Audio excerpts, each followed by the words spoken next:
Good afternoon all, you're very welcome to the Aviva Stadium in Dublin, where Bath are just going through their warm-up here. I have to say, this is a very intense part of the planet just at the moment. Leinster lie in wait, both sides fighting for a place in the semi-finals of the European Rugby Champions Cup. And the city, the entire country here, is buzzing after that successful Six Nations campaign. Let's reflect for a moment on events here 5 weeks ago. The 52nd minute, Conor Murray kick. Robbie Henshaw chases it down and scores a try just here. Ireland win 19 points to 9, and it changed the shape of the Six Nations Championship. That day, 4 Bath players were in action for England, and today they will want to right some wrongs. Just an extra layer that will make this a fantastic quarter-final, live on your television screens. Old foes in an age-old battle. Ireland, England. Two of Europe's giants wage war. Bath have conquered Europe at once. Thrice a blue tide has swept its shores. Leinster defend their nation's stronghold, to turn the English back once more. Masters of the old, fighting for mastery of the new. Now those left come again, to European fields, to European drums.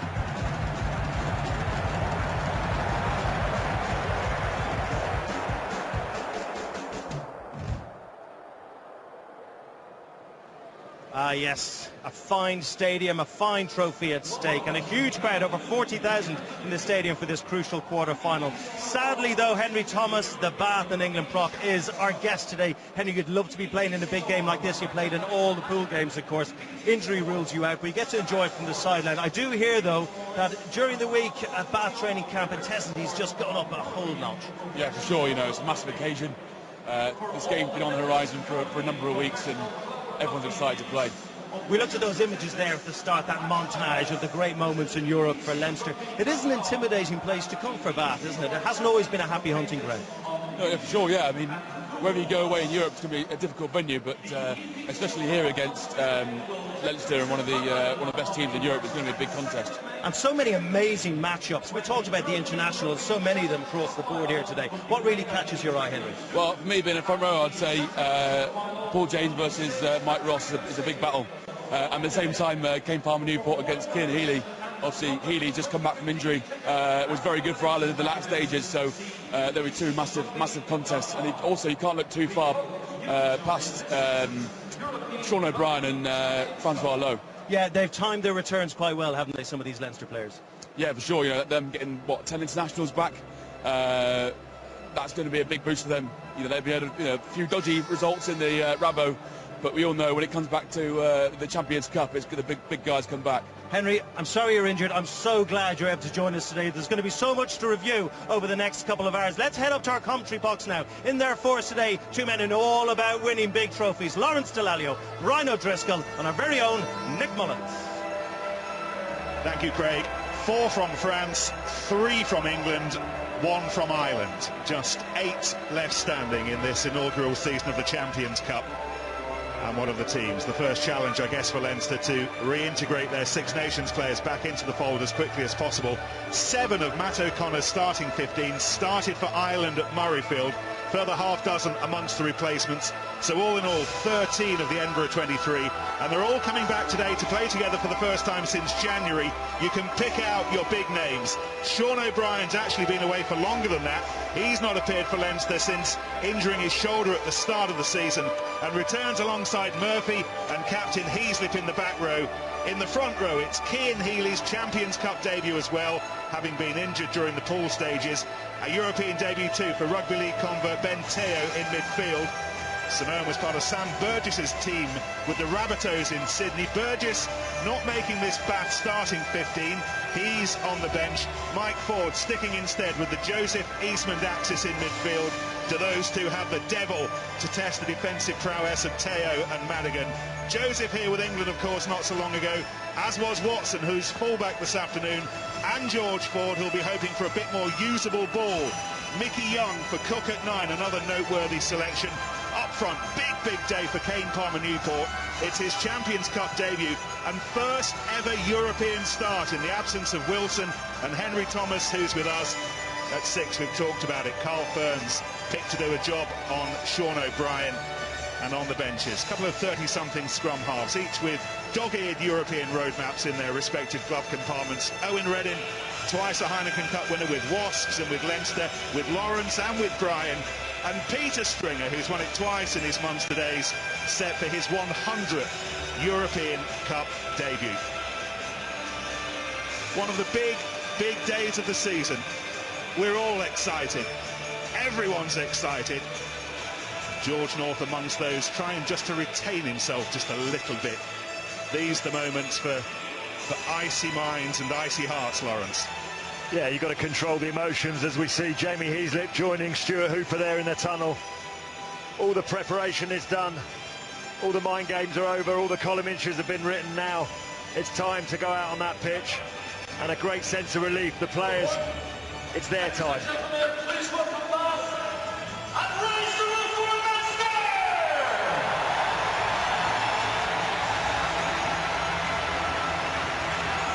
Imagine you're back down there, Brian. Imagine you're still in blue and you're walking out of the Aviva for a place in the European semi-finals. You know, getting to have 45,000 people come to your quarter-final is quite special, and this is no great shock to Leinster finding themselves in the knockout stages over the last number of years. But you know, the occasion is still going to be special to them. Great sense of feeling around the country after the Six Nations success, and those players you mentioned, 13 coming from Leinster in the 23 that played in Murrayfield a couple of weekends ago, are going to bring that sense of winning culture hopefully back to a Leinster team against a Bath side that, you know, are hugely excitable. So looking forward to it. Referee who a fortnight ago was refereeing an Irish side who scored 40 at Murrayfield. Jerome Garces in charge. Between now and tomorrow tea time, we'll sort out our Champions Cup semi-finalists in Clermont, in Toulon, in Paris and in Dublin. Here's the first of our quarter-finals. Bath, who will kick off in white, against Leinster, who shifted their operations a mile or so up the road from Donnybrook, from the RDS to the Aviva Stadium, and they have been rewarded handsomely by the locals. Over 40,000 inside to see which of these two will make it to the last four. And George Ford has us underway, and the first take is a safe take from Rob Kearney, back reassuringly at fullback for Leinster today. Zane Kirshner amongst those on the bench, held in reserve. And here's the fly half, Jimmy Gopperth, who will have such a key role today. The 10 up against George Ford, and at least Fern stayed on his feet just then. Otherwise it might have been a rather embarrassing start for him. Yeah, nice start from both sides. Bath electing through George Ford to go straight down the middle, just overcooked the kick and gave Leinster a nice catch and a good clearance to touch. Just chatting to Mike Ford, the Bath coach, before the game. He feels his side have prepared as well as they possibly can for this massive game in their recent history. Ford looking for space immediately. A lovely early touch from Ford. Obviously, I think the line-out came off the top unsuspectingly, and Ford got the ball when he wasn't expecting it. So that nice little cross-field kick there, and got some grass cover, which is going to be important today. Rob Kearney's usually a master of the backfield, so you know, if you can find grass cover, you're going to make some good territory. George Ford, one of those frustrated, playing behind a subdued England pack, subdued by Ireland's pack here a month ago. Let's see what kind of ball he can get going forward today, or can the Leinster forwards do a similar job? Yeah, I think England certainly put in an underwhelming performance. Were beaten well on the day, and a lot of that was down to the poor kicking of the England halfbacks on the day. And Bath and George Ford just showing that if you do kick and you kick well, you can create territory and field position. I think credit to Ireland as well. They probably made England kick on Ireland's terms rather than on their own terms. So that'll be a pivotal factor today. Line out loss. Slight overthrows. They were looking for Dave Atwood, and Leinster will have the first scrum. This is a critical area, particularly today. Leinster know that this is the area where Bath like to build the points, build the pressure, Lawrence. If Leinster can get a foothold here against the third choice tight head, then they really will be in the game. Yeah, we heard from Henry Thomas just before the game about the changes that Bath have had to make, obviously without himself and without the likes of Davy Wilson, and you know, for Leinster having Healy and Ross in tandem together, it's going to be very, very interesting to see who gets the upper hand.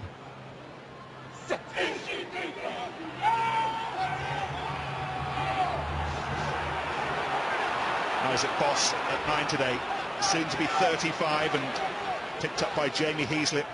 198th Leinster appearance, number 200, not far away. Here goes Gopeth. Sands of time running down on his Leinster career. He'll be a Wasps player this time next season. Madigan launches it high. That combination of Gopeth and Madigan offering so much at 10 and 12. A couple of men who know where to place the ball, and Anthony Watson driving it towards halfway. Stationed at fullback again after Six Nations as a winger. I think his better position as well, Nick. You know, Leinster won't be able to afford to kick loosely to him today. His feet are absolutely fantastic. Well, that was loose to no one in particular, and Leinster with ball they weren't expecting. And Heaslip looking to use the wide men. Madigan and Gopeth. Ball just went forward. Yeah, what a shame that was. Bath doing that familiar little pass behind the two front runners and just mistimed the pass, forced the turnover, and you could see Jamie Heaslip desperate just to get that ball away, as we see the ball just go in behind George Ford, and you can see as the ball comes out to Heaslip, he knows it's the pass is really the space is out wide, and unfortunately this one just goes a fraction forward. Good call from the referee. Wasn't sure first time, but yeah, listen, we're going to see an awful lot of that phase play from Bath. You know, I don't know if Mike Ford will love seeing his forwards throwing blind passes that way. You know, make sure he gets into the bread basket. But we will see lots of plays like that, lots of variation to it. Second scrum. This one is a Bath one. Mickey Young. Hard to recall too many bigger games for him down the years in his career. Picked today ahead of Chris Cook, who's been left at home. Peter Stringer on the bench, but an enormous day for Mickey Young at 9. Yeah, it is. Real control required at half-back. You know, he's been around a long time, but as you say, hasn't necessarily had the opportunity to play in the very top table of European rugby. Well, they don't get any bigger than this today. And I'm sure he'll be relishing his battle with Isaac Boss. It's interesting, Nick, the setup of the two flankers. I have a feeling they might play a bit of left and right rather than 6 and 7 today. Sean's packing on the open side on this occasion, but I'd say they're going to mix things up.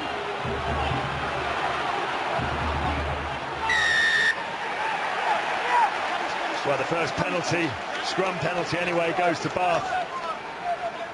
And that'll be a big boost for Kane Palmer Newport. It's a big game for Mickey Young. It's also a big game for that man too, coming in. First ever European start. No David Wilson today. He's back at the Rec, hosting a function. Henry Thomas is here with us, enjoying all that the Aviva has to offer. He's a strong, strong player. Might not have the experience, but he's been around the club a long time, and he's got a back made of titanium and enormous thighs that do a job. And sometimes, you know, players have to be thrown into the fray and have the confidence of the coaches and the players around him. I remember a similar situation at Wasps when French came in to play in the front row against Julian White. Atwood takes this line out, and he immediately shifts it to Ferns. Little different setup with Eastman, that first receiver here, so maybe looking to use the passing skills of both Ford and Eastman. It's the tilting feet of Eastman that we used initially. Here goes Ferns again. A little bit of sunshine above us here in Dublin 4. First real test of Leinster's defence. Bath with some ball in hand in a dangerous area. Here's Francois Lowe. There is Eastman, and he got the ball away under some pressure, but that went forward as he tried to find Horacio Aguja. It was the right option, but just poor execution. You know, we've seen that leaguey pass from on many occasions from England and for Bath. Just on that occasion it drifted slightly forward, but Leinster were in trouble if it went to hand. Well, I think, Brian, what they'll be particularly pleased with is we see Francois Lowe putting the ball round the corner to Eastman, and as you say, just going forward, is they made some good yardage on the little wraparounds, first through Ferns, then through Webber. They'll be encouraged by that. If you can keep changing the point of contact, keep the defence guessing as to not knowing where the next pass is going, rather than taking it into contact the whole time, That's some of the stuff that you tend to see from Bath, and that's what makes them very hard to defend against.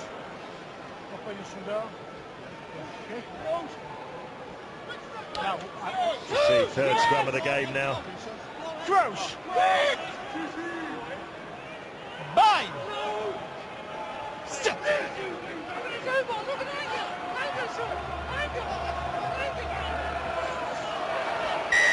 Scrum wandered through about 45 degrees, but not 90. And the net result is a Leinster penalty. You put your elbow like this, and after you push straight to the hooker. That's the word in the ear of Paul James, who missed out on a Six Nations head-to-head with Mike Ross. You clearly Gatland change preferring your push. Gethin Jenkins and Rob Evans at the Millennium Stadium, but he's got his chance here against Ross today. Fantastic kick from Jimmy Goppert. Got every little bit of that 50 metres, and now Leinster in a great attacking position in the Bath 22.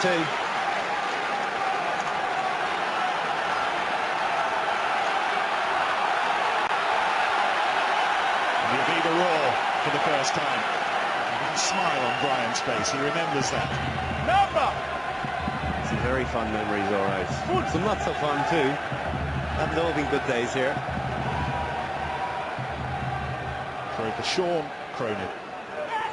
Towards Rory Best for the last quarter at Murrayfield a fortnight ago, and he's lost that. Picked up by Leroy Houston. Rocks form. Back. No back. Fitzgerald waits on halfway for this kick, which he knows is coming his way. Love starting matches again for Ireland in the Six Nations. He's back with his club mates today. Goppeth finding Madigan.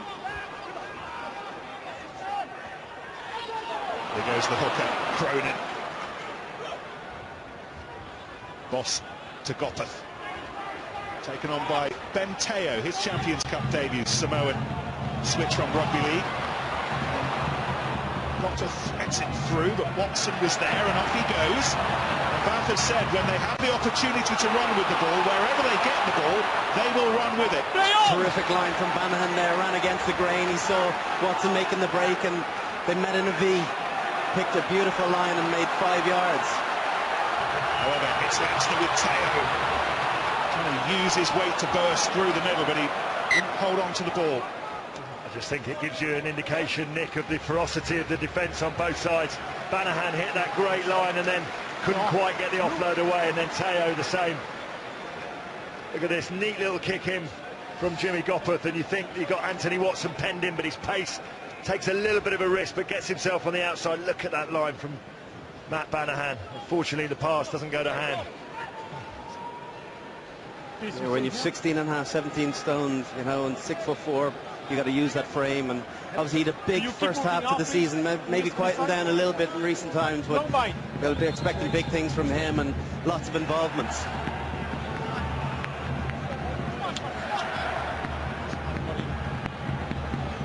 Leinster in their 11th quarter-final appearance, half a dozen now for Bath. Two former winners who are closing the last four this season. Great attacking opportunity here, Nick, with Ford in behind the scrum. He's hedging his bets that Leinster might go down the blind side, but you know, from an attacking point of view, you see the 10 over behind the scrum. You're absolutely going to come on the open field here. You'll think it's kind of 5 against 3.5. You fancy your odds with those numbers. It's a little bit further out than the try Isaac Boss scored against Quins here before Christmas, but it's that kind of blindside. It's chewable, isn't it? And it's all in the wheel of the scrum. So that's what Ford has to understand. Whether if Leinster get a right-hand scrum up, he's got to play over on that left-hand side. If it stays square, he's got to read the play. He's also got Leinster got a number 8 that will make the decision based on what happens at scrum time. Jamie Heaslip, none more experienced than him. Just a little nudge on from the Leinster pack, and a little bit more. They've got the penalty. Boss gives it a lash with Goppeth. Madigan, they're playing this with free ball. Carney, Fitzgerald was swooping around in support. Keep advantage. Boss to Heaslip. This is Goppeth again, looking for the ball inside to the giant-sized Toner. Here goes Healy. He'll love being back in blue. Loved his time in green. Boss taken on again by the skipper Heasley. A mighty roar. No. They will come back for the penalty. You could sense Bath were panicking a little bit there. You could see a number of arms being waved out wide just when Leinster got over the attacking line, the phase before the penalty was called. If they'd gotten quick ruck ball, it might have been a different story. Yeah, I think the Bath players have been quite pleased that Sharon Garces have gone back for the early penalty, because you're inclined to think the referee might have just let that develop for a couple more phases. Bath under real pressure under their own post. And you find, Lawrence, as well, that when penalty advantage is given, a lot of the time teams will just kill the play and accept that 3 is going to be knocked over anyway. So, you know, there's no point in conceding 5 and letting play 3 or 4 phases. Give the 3 up and let's get back and to halfway line. They're going with Madigan to kick the kicks initially. His direction finder was working really well against Glasgow last Friday. 100%, 6 from 6. Extraordinary game against Glasgow. They were miles behind at half-time. Came back to rescue themselves. Eventually, Glasgow snatched a draw at the end. Yeah. Keep moving, like the number 1, please. On the same line.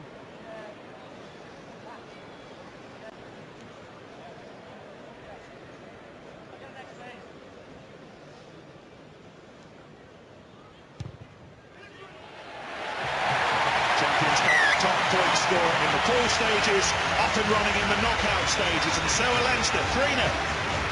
Yeah, Ian Madigan's been big for Leinster in the knockout stages, as you said. He saved them in Cass, and he kicked the vital goal against Quins here at the Aviva in December. Just watching the replay of Cian Healy, and you know, that's what that guy gives you. Huge carry. He's had 4 or 5 games now, so he should be up to match fitness.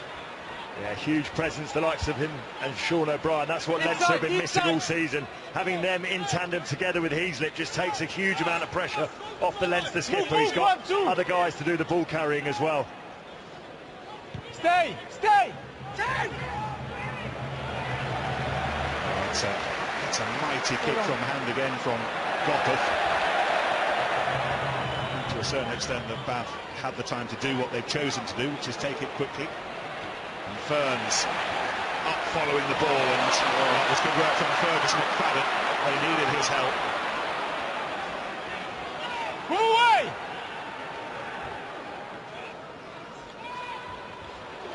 Jordan Murphy, swift ball to Cronin, back inside to Murphy. Good decision from the referee. Clearly, Sean Cronin realised that Jordy Murphy was isolated and came in at the side. You come from the side. Yeah, and really good work by Gouja on the wing as well. Came off his wing and went round to contest the breakdown. Look at this, Houston just outnumbered on the flank. Clearly from the side, number 2. Cronin does the right thing, brings it infield. Look at this, straight over the top of Gouja. And that makes the decision. I think he gets penalised for going off his feet, does he, Brian? Not sure whether he picked it on going off his feet, but or coming in from the side. But one way or another, you know, Gouja staying strong over the ball. He's a small guy, but great low centre of gravity. Tough guy to shift. Interesting, Ford just opting to go for post, probably just on his range now. Yes, I think you'd probably put this in the draw marked ambitious. I mean, he's become a much better kicker over the last 12 months, but this will be right on the edge of the red zone.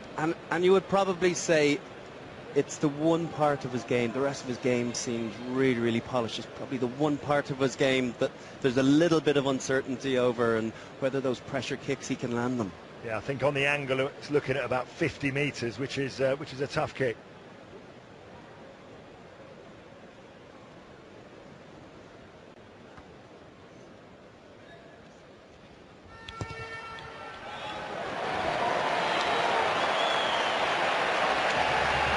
Just short. He's made a 47-metre kick this season, but he's still yet to make a 50-metre one. He could have done with the extra 3, couldn't he? That was about 2.9 short. So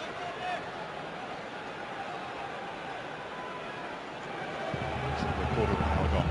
That man's penalty, the difference between the two teams, but it's been competitive. We knew it would be. Winners will head to either Marseille or Brighton in a fortnight, depending on who wins between Toulon and Wasps tomorrow.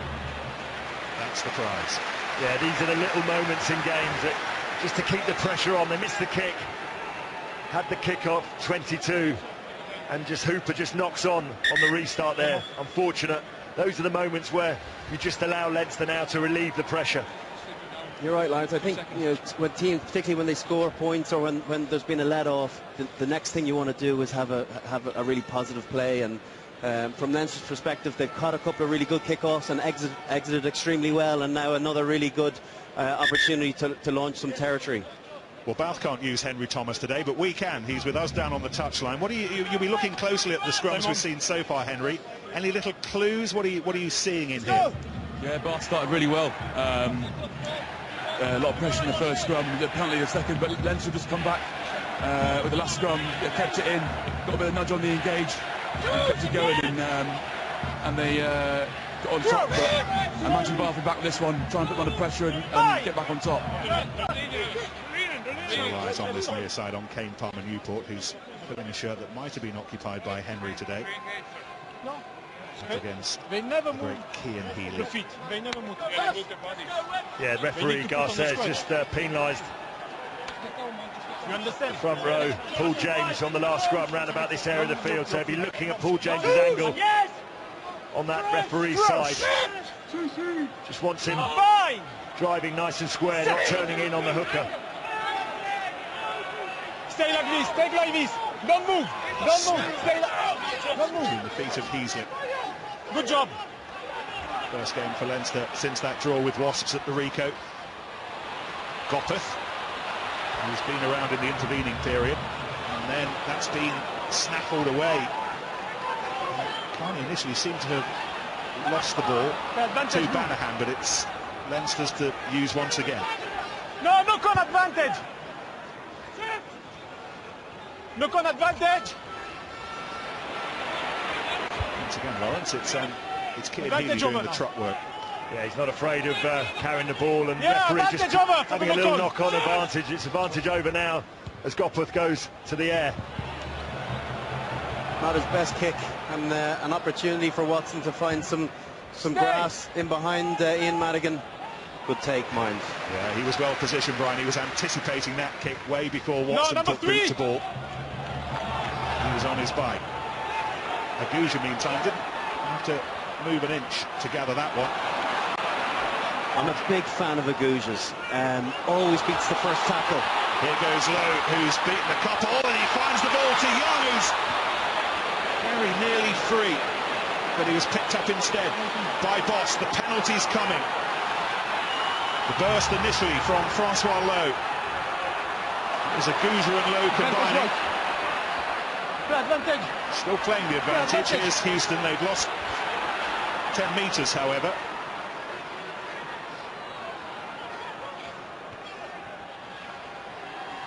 Ford. He's gone on his own. That is a little piece of genius from the little man. He did it for England during the Six Nations, and he's done it now for Bath. Absolutely beautiful score. Again, it seems so simple. Just the ball first forward behind the second forward, and then he identifies the mismatch, shows a little dummy, and in he goes. Here's the initial Aguja break, which then is picked up by Francois Lowe. He sees the gap in behind and goes straight in behind, and then links up with Mickey Young, who can't quite keep up. But look at this, Ford's been passing the ball, but then he offers that threat. Just finds the gap in between the two defenders. Lovely little show of the ball. No one on his shoulder. It opens up for him, and then he sees the space and sees that try line. Super piece of skill from George Ford. Well, they've been as good as their word. They said they would come here without fear, that they would run the ball back at Leinster. And that ambition brings the try for George Ford, who has very early memories hanging around the old Lansdowne Road when it was all wood and dust and memories. Now he's a player at this new shiny place. He's almost an adopted Dubliner, days that his dad was defensive coach with Eddie O'Sullivan, and now here he is scoring tries at the new one and sizing up conversions.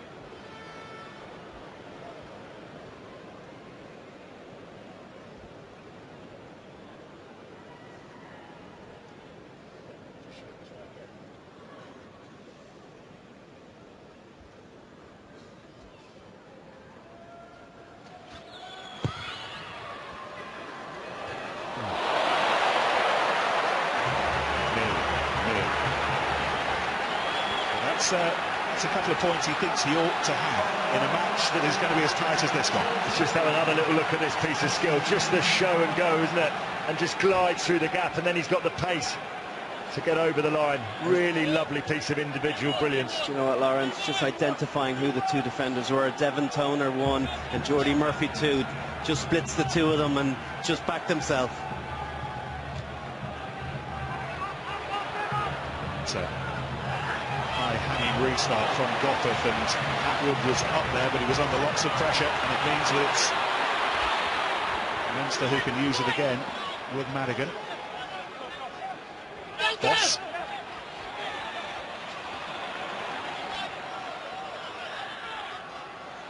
Healy.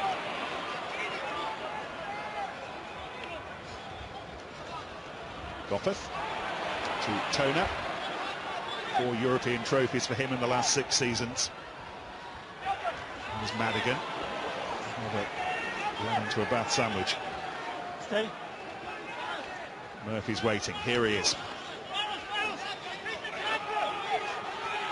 That's one of Leinster's strengths. They do hold on to the ball well. They are usually precise, and it often does what it's done, which is draw a penalty. Yeah, just penalised for holding on and not releasing the ball at the ruck. It's going off his feet. I think it's gone against Ferns, but some wonderful tackling from Bath. Madigan really felt the force of that, and just watch this. I think it's Ferns, just goes off his feet. All stem from not being able to deal with the kick-off again. It's the little things. Just gives Leinster the next couple of minutes playing down in this half of the field and draws the penalty. Particularly after scoring that 5-pointer and probably should have been 7. You know, the next thing you want to do is claim that kick-off and just play that territory game. But now another opportunity for Ian Madigan, and inside the 15 you'd expect him to knock this between the uprights. You get a little insight from Bath's coaching team in a moment or two. Neil Hatley's waiting to talk to us, but we will let him watch this penalty with us first while we watch it. C'est bien péchu comme ça m'enlève là. And then he's anticipating him to pass him that way, creates the gap. So.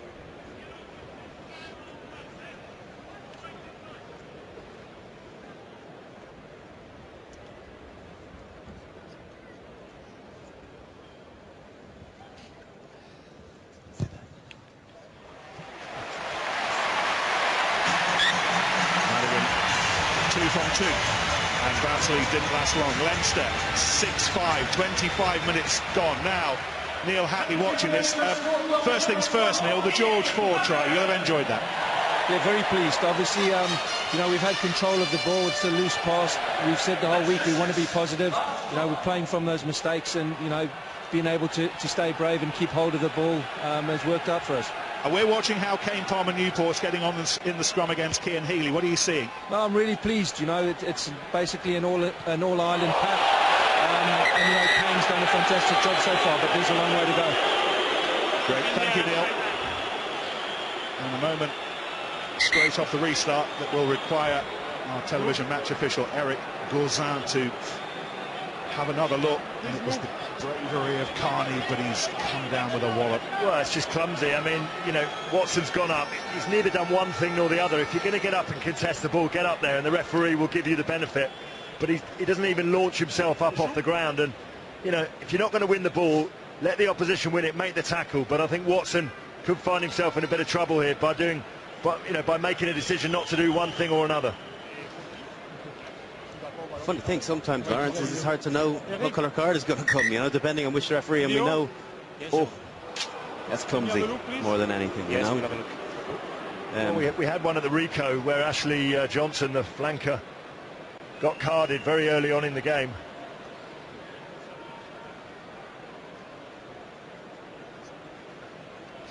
Let's just have another look at this.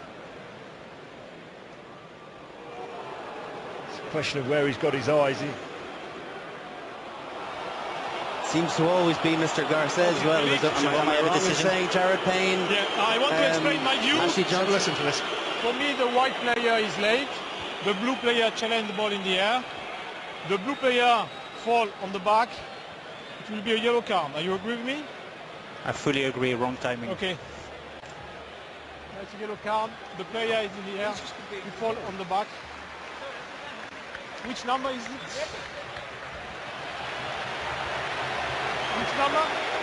It is yellow, and despite Stuart Hooper's protestations that he was just competing for the ball, what happened to Rob Kearney suggested that something like this had to happen. Well, both sides will make their arguments. I mean, a bit disappointed that Jamie Easip said to the referee, is that not a red? I don't like to see players, being sent off because other players are asking for it, for sure. It's just clumsy challenge. He mistimed it. Right, yeah, I couldn't agree more with you. Brian, you've been looking at the try. What can you tell us? Yeah, I think this is what Bath are always looking for. It's just identifying some forwards that are defending together. If you just watch Devin Toner's shoulders, he just looks in on the short runner a little bit, checks him slightly, and when you're 6'10", it's hard to shift direction. And George Ford identifies Jordy Murphy's got his shoulders turning out and just puts on the afterburners. Really, really smart play from the 10.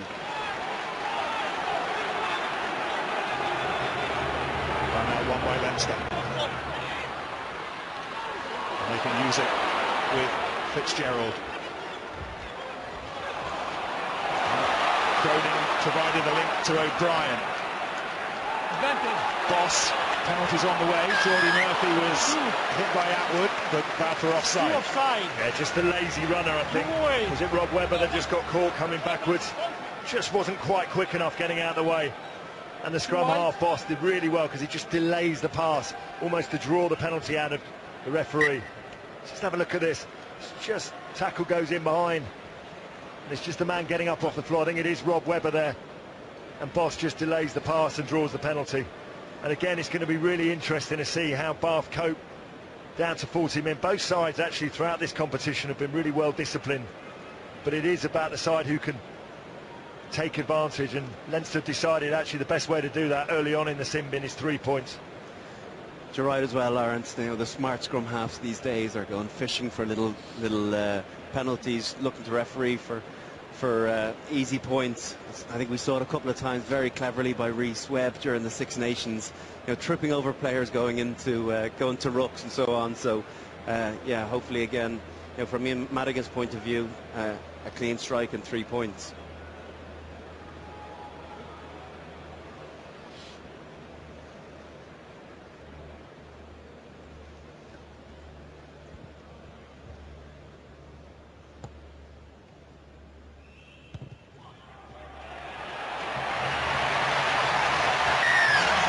Towards the Dogs. Bath are being punished for their penalties by Leinster and Ian Madigan. 3 from 3, 9-5. Bath haven't done a huge amount wrong. It's just the very small margins. The 22 drop out, the restart after they scored the try, and obviously the sin bin. It's just given Leinster 3 different opportunities to get points on the board. Also, Nick, you'd probably have to think that Bath have to be careful now. There are 3 kickable penalties, and when they start totting up, referees have to start making other decisions. This is Fitzgerald. So good to see him back for Ireland, and for Leinster now as well. He's not been blessed with injuries in recent times, but good run ahead for him, hopefully. Taken by the try scorer Ford, and Carl Fearn starts to motor. Part of the Saxon squad that played in Cork in January. Murphy got his mitts to it, but still Bath possession because Joseph was there first, but almost inevitably he was isolated and had to hang on a nanosecond too long. Yeah, a bit unfortunate there. Fearns went round the corner, looked at slightly high tackle, referee let it ride, and then George Ford, if there is one area that Leinster feel they could probably get to him, it's the low trajectory of the kicks, and they're able to charge him down on this occasion and then draw the penalty. And again, it allows Leinster just to exit their half without really having to work that hard. And it was fingertips from Jordy Murphy. I actually think that was going into the corner. It looked like a beautiful kick, but just shows the swing of momentum. Jordy blocked it down and they get the penalty, and now they're up into the Bath half. Fearns on the charge. That's a high tackle in my book. I mean, I know the referee don't like to see things stopped all the time, but he's just having another look at it, is he, Nick? That's what we're looking at. So Christophe Burdos, the touch judge that you may well recognise on the far side. Patrick Pechambert is on this near side. Just one area, just thinking, George Ford, you know, seen him charge down a couple of times against Wales, against Ireland. He might just want to drop a little bit. I know he likes to play flat on the gain line. Sometimes when you know you're going to put the ball in behind, just drop back that split second longer and give yourself a little bit more depth to get the kick away. One of the things that Bath's coaching team really admire about Leinster is their ability to attack off first phase possession. This might be a little bit far out, but their defensive antennae will be on full alert here as Cronin drives it on. Yeah, he's allowed to make some easy meters there as well by the Bath defence. Madigan. But couldn't make much more room, and then Healy, who's not worrying about toll bridges, he's just smashing straight through the barrier. Of course, the other thing that Bath will have to manage now is that how they cater for Anthony Watson not being in that full-back position. They're going to have to play a bit more pendulum with the back three. Yeah, they've got Ford covering the area that Watson would ordinarily be in, and Ford now chases up to be part of this offensive line. And he finds some distance, and Carney, cool. Absolutely no angle at all. And just to rifle it down to the opposite 22. Banahan. He's going to have to get his hands on the ball a bit more, obviously. Potential turnover. So work rate, when you have a man in the bin, particularly in the back three, the two wingers are going to have to up their work rate and play, like Lawrence said, in that pendulum a little bit more in defence, but also in attack to take a bit of pressure off his pack. Now, I know that Bath are looking to play whenever they can, but possibly when you've got 14 men, sometimes just putting that kick, you know, they've lost that battle now. Carney put the kick in behind. You could see Matt Banham calling for the ball. I thought he was just going to put it straight back in the Leinster 22. Frustration clear. Face of Mike Ford in the box. First cut his coaching teeth in Union with Ireland, with Eddie O'Sullivan. A couple of years in Dublin. We are, of course, at the start of what we all hope will be a memorable European quarter-final weekend. Dublin today, Paris tomorrow. Racing Metro against Saracens. Midday start on BT Sport 2. Clermont against Northampton is this evening's kick-off in the Champions Cup. And then tomorrow we've got Challenge Cup quarter-final as well. Gloucester beating Connacht last night. And then Irish against Edinburgh on air at 5 o'clock. And then a quarter-final special with Craig and Lawrence and Brian in the studio, and doubtless assorted knitwear. Although it's spring, we might be able to leave the knitwear in the drawer these days, boys. We'll see.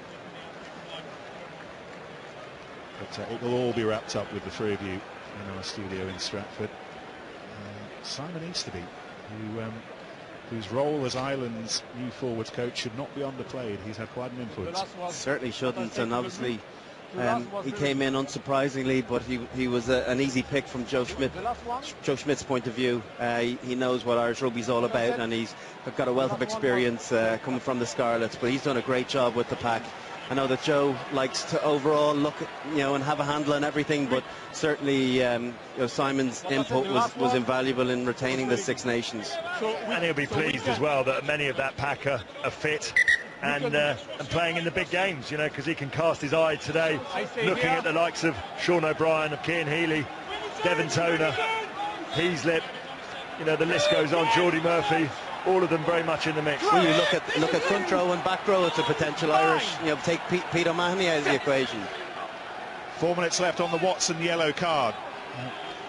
Another phase of play where Bath will have to defend, a man down as Leinster look to reload again.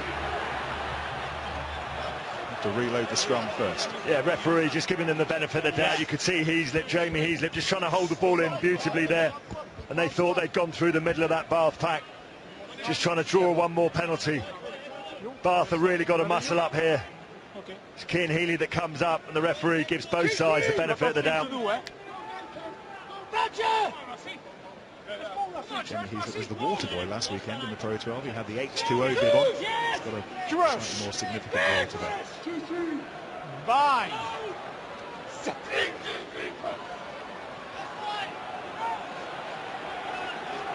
It's a very solid Leinster scrum. It's more than solid. It's won a couple of metres, and it might be winning a penalty very shortly. Bath are managing to stay down well, but they're conceding ground. Now the penalty comes. Front row folding in, and Gopperth finds Fitzgerald. They've got the shot at the post and the potential 3 points to come, and they will have to use that because Murphy got swallowed up. Yeah, it was coming, wasn't it? It took his time, the referee, to give the penalty, but Leinster got a really good nudge on here. Look at this. Ball's in at the back, 2, 3, 4 seconds, and Paul James it is.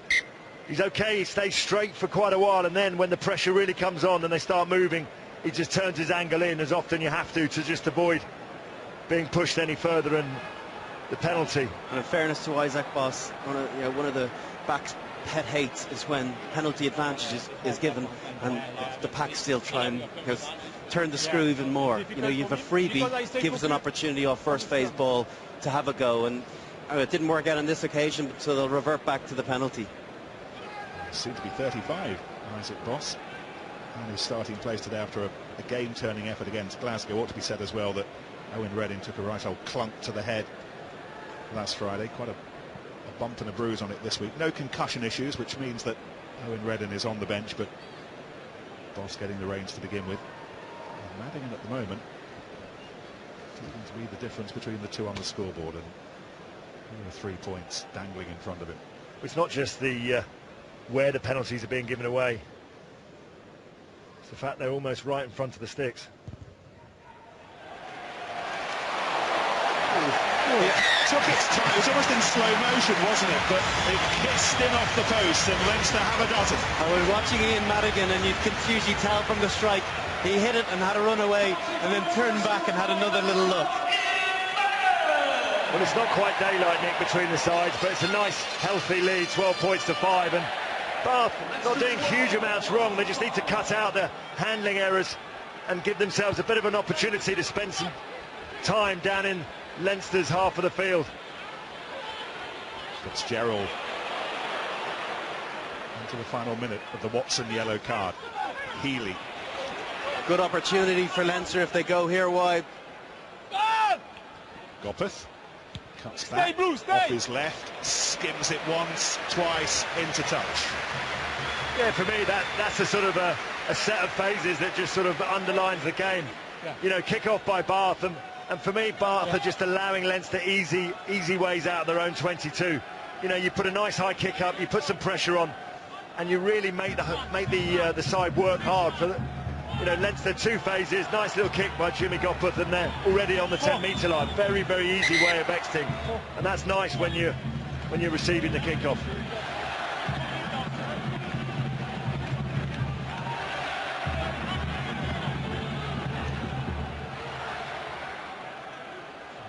Survive a few more seconds. Sean of Watson forward. McFadden backpedals to get under that, and Banahan's sword. And the ball is here. Madigan make sure that it's Leinster possession. Play on.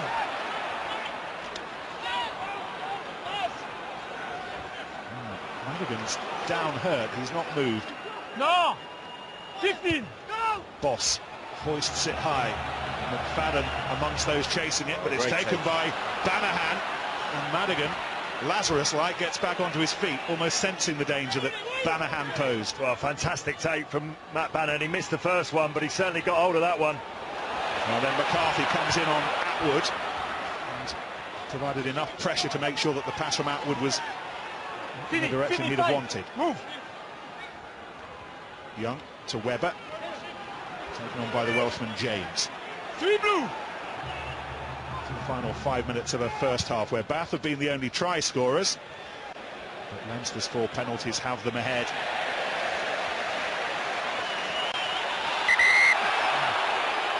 But they will come back for a kick that went directly into touch. Yeah, it's probably the wrong option there for George Ford. You could see he went the time before to the wing with Matt Banahan, but that occasion the ball, they weren't quite on the front foot, probably just needed to be put in behind, and again another little mistake just gives Leinster the field 15. position.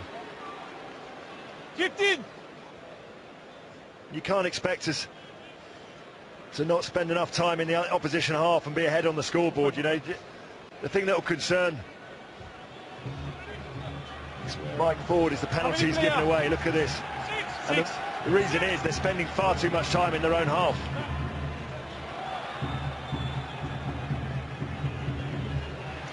Run out taken by Heasley. It's another penalty.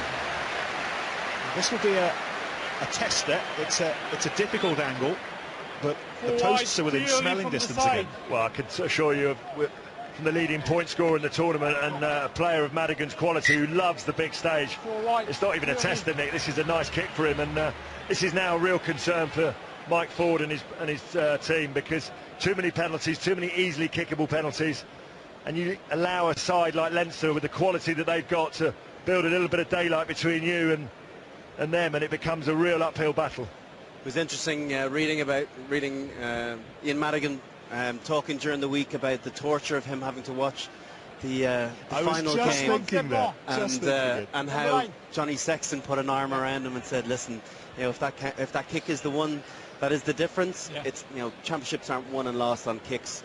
You know, there's highs and lows throughout the whole competition, so we don't put it down to one kick. I'm sure he still did not live easily like the rest of Ireland in those last 20 or 30 seconds. But you will be walking home, Ian, just to make that clear. But you get the sense with the likes of Madigan that he's, you know, if he has these easy kicks and he gets off to a good start, his confidence he just grows in confidence, doesn't he? He looks as though he's in the groove.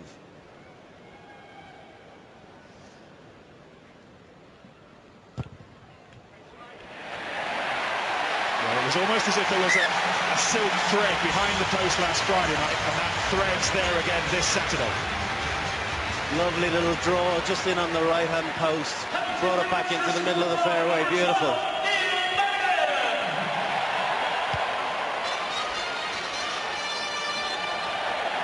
Johnny Sexton back next season, of course, after the World Cup. They're going to have some decent kickers in the team. Well, Lawrence, I agree with you. I think that the Bath kickoffs halfway after they conceded points have kind of been aimless. Down the middle to Carney, who's strong, and then to Fitzgerald when they're going long. Well, if you kick it down the middle, you've got to put pressure on, because what you do is you open up both sides of the field. Sometimes you're better off just choosing one corner and cutting down the options for the defensive side.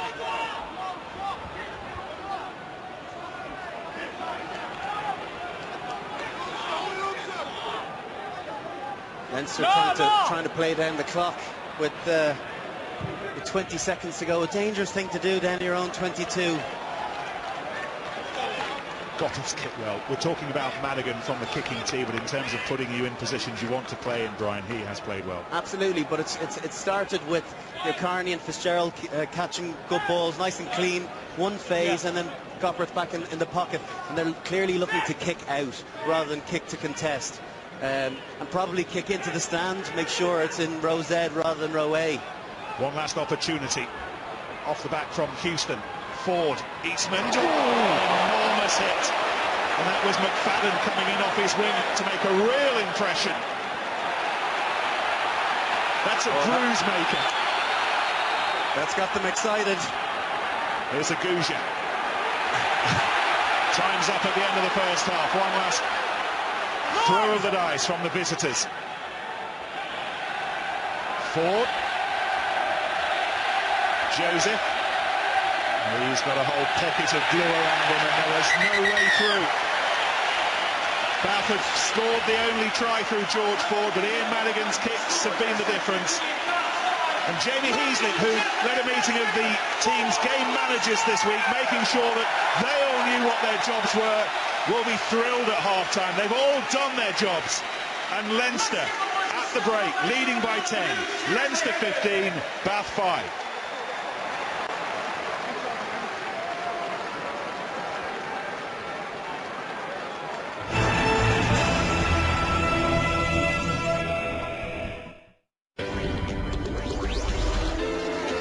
Matchday Live next Saturday kicks off with Fletch and Sav, live from the Liberty Stadium.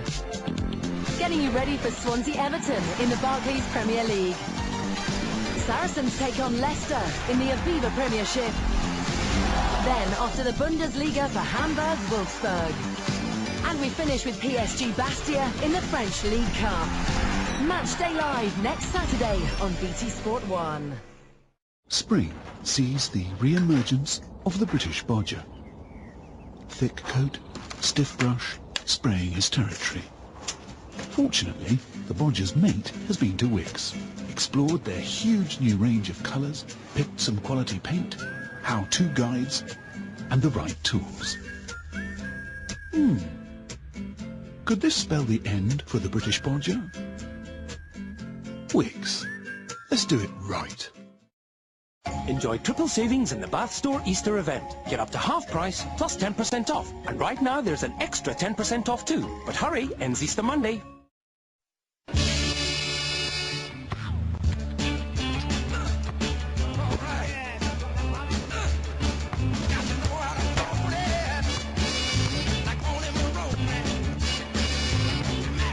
Bet on the first goal scorer, and if he scores first, you win. If he gets another, we'll double your odds. And if he gets a hat-trick, we'll treble them. So keep it fun and gamble responsibly. If you love football, you'll love a bit of Betfriend. I'm not surprised the Cooperative Bank gives you a mobile banking app, UK call centres, and £100 when you switch your current account.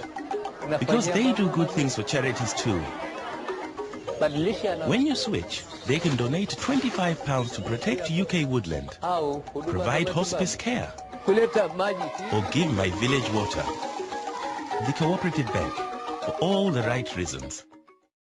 Enjoy our Easter mega deals, now on at Curry's PC World. This Toshiba Windows laptop with full-size screen is now an incredible $179, but only till Wednesday. These WD portable hard drives keep memory safe. Get 1 terabyte for £50 or 2 terabytes for $75. These super slim smart Samsung TVs have a speedy quad-core processor at their heart. Watch your favourite shows when you want with BBC iPlayer and 4OD. 40-inch just $449, 48-inch $579. Get DSLR technology from this Fujifilm X-A2. Small body, tilt-angle screen, the perfect travelling companion, only $329. At Curry's PC World, we start with you. Imagine drifting into a perfect sleep. Temper mattresses can form and adapt to the shape of your body, so you feel completely weightless. And now when you visit a store and experience Temper, you will receive a free pillow. Temper, all you feel is weightless.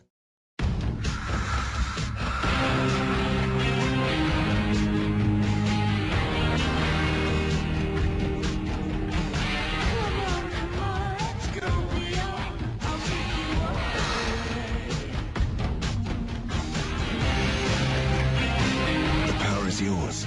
CB12. First class breath. Your daily shot of confidence. Available at most Boots and Boots.com. Trial eHarmony for free now, so you don't end up on a date like Jeff and his companion here. eHarmony.co.uk. Start talking to your matches today.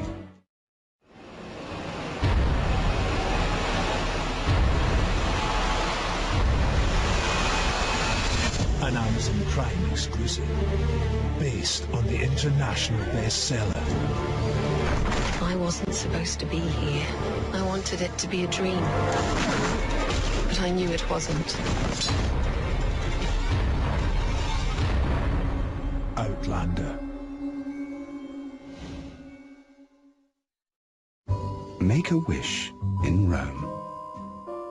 Book your flight and hotel together and save with Expedia.co.uk. Atoll protected.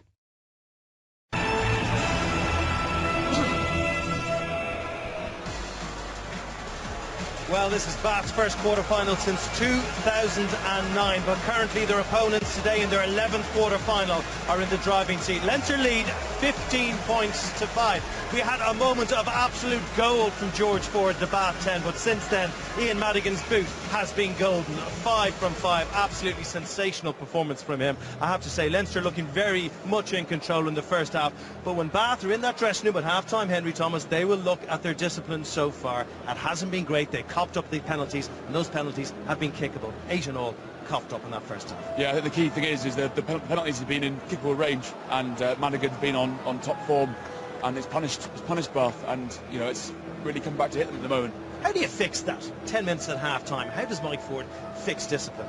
I think it's about playing in the right areas. If you give 3 penalties away in the opposition half, it's frustrating, but it's not fatal. But if you keep giving penalties away in your own half, someone of Madigan's quality is going to kick him over. It would be crazy to have an international prop here and not use you properly. Let's have a look at the scrums. It was a contest we really looked forward to before kick-off. We had parity for most of the first half. What's your read on it, Henry? Yeah, I think Bath started really well. You see the early penalty. Few pressures on their ball, then Leinster started to get pressure back. Few dodgy ones for me. That was 50-50, and then Leinster get on top. And here, I see that's a penalty for Bath with Healy out the top, but the referee resets it, and then Leinster get the nudge on the next one and get 3 points, which is making a difference at the moment. It does make a huge difference. You spotted that straight away that Healy had popped up. Another 3 points. It changes the shape of that first half so much so for Leinster. Yeah, it could be a penalty for Bath, and Bath in the attacking area. Instead, 3 points for Leinster. They're 12 points clear now, and it's going to be a big second half for Bath. Now, I know you enjoyed George Ford's try, but I know Brian O'Driscoll up in our commentary box enjoyed it too. Brian, it was an absolute beauty, wasn't it? It was an absolute cracker, it really was. It was, right out of his sort of playbook as well. That little intricate play, from the two forwards. But it started off from Aguja, a long kick to him. And as I mentioned in commentary, the guy always beats the first tackle. And Francois Lowe, South African international, he's not going to pass up an easy opportunity to carry good support from Mickey Youngs. I think they managed to go through a number of phases, and then eventually Ford identifies that it's Jordy Murphy and Dev Toner that he squeezes between, and he just throws a little silky dummy and puts on the afterburners, and Rob Kearney can't get to him. An absolute humdinger of a try, Henry. Yeah, brilliant. He's been fantastic, and it's shown today. Having him back from England duties made Bath much better. We get Lawrence's view on things so far. Lawrence, up there in the gods, how are you? What do you make of that first half, particularly the Anthony Watson decision? Jerome Garces has form when it comes to sending players off in Europe. Not today, just a yellow. What's your thought? Well, my thoughts are it was a yellow. You get up in the air, you've got to attack the ball. I think if you attack the ball, then you give the referee a much easier decision to make. But he doesn't quite get off. He's looking up at the ball, but the duty of care, we know what the wording and everything is. And it was just a clumsy challenge. Look, he sort of almost pulls out of the challenge, and Kearney does the opposite. He's committed, so yellow card, and that cost Bath 6 points. And I think the thing that Mike Ford will be disappointed with is just the handling errors are allowing Leinster to spend far too much time down here, and when they are down here, Bath are giving away far too many penalties. Leinster have made less than 30 tackles, so for me, Bath just need to spend more time down here and put Leinster under more pressure. And that's a disappointing thing for Bath's perspective, because when we saw what Mike Ford has called the chaotic counter-attack, they really can do some damage here, but you've got to get a ball in your hand, and I suppose you've got to take care of it when you have a two-ended. Yeah, like Lawrence said, he's got playing in the right areas, and Bath haven't had enough ball yet in Leinster's half. Part of that's from discipline, but part of that's from a bit of game management. Well, currently messages being given out and received in the Bath dressing room for Leinster. Just more of the same, please. They currently lead 15 points to 5. The second half is on its way.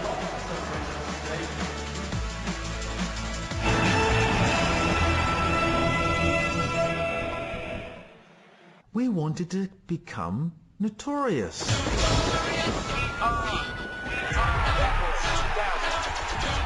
Don't miss the documentary everyone's talking about. Wednesday at 10 on BT Sport 1. You can't beat a solid hardwood dining table. 100% premium oak. Traditional mortise and tenon joints. Hand finished. Yes. You'd grow old with a table like this. Upgrade to solid hardwood furniture that'll last a lifetime in the Oak Furnitureland Easter sale. This beautiful solid oak dining set is now only $639. Plus there's free delivery on everything. Onward.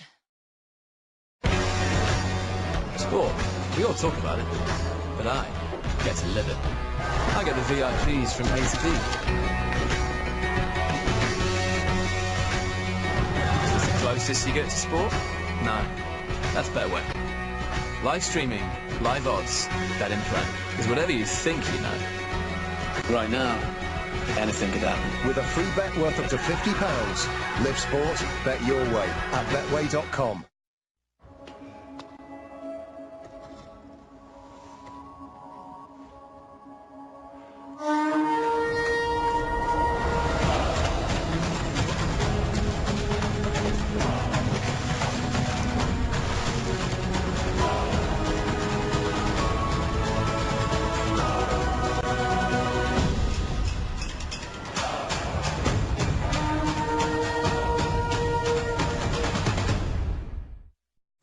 Dare I ask? Well, you know, we've been looking for ways to help people deal with the costs of larger financial hurdles. We could send them these specially trained squirrels. They organise your finances to help you with those hurdles. Or we give customers a short-term loan, where they can apply for the amount they need and choose how long they need it for.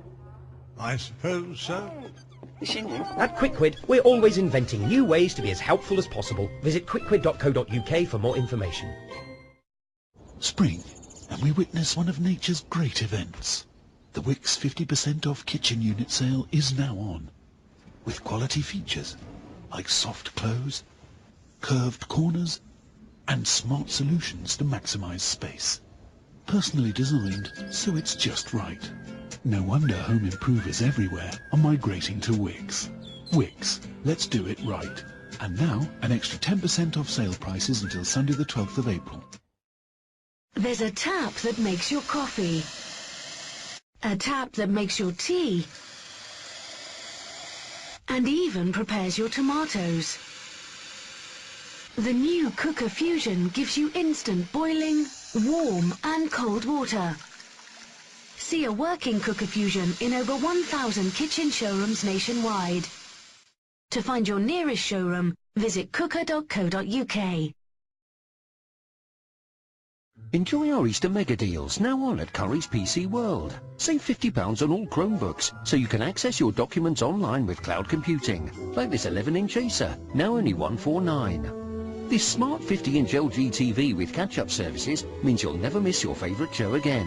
Just $499. For a full cinema experience, add this LG wireless soundbar with Bluetooth connectivity for all your movies and music. Only $149. At Curry's PC World, we start with you.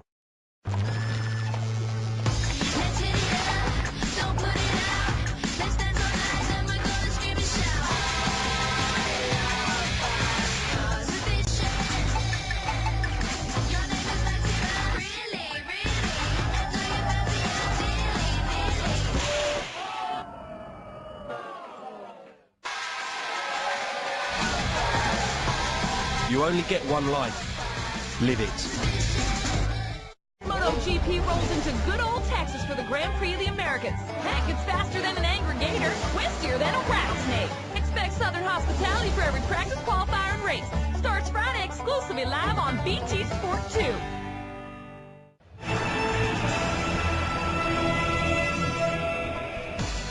We're live in Dublin, where Leinster are currently beating Bath 15 points to 5. Leinster, the most disciplined team in the competition so far, and they're looking very, very solid at the moment. Bath, on the other hand, are copying up penalties, and Leinster are absolutely mopping them up. 5 kicks from Ian Madigan. Discipline a problem. Handling there is a problem at times, and Mike Ford's team have a real job in hand in this second half. It's coming your way in just a few moments. Just to mark your card, the live sport continues here on BT Sport.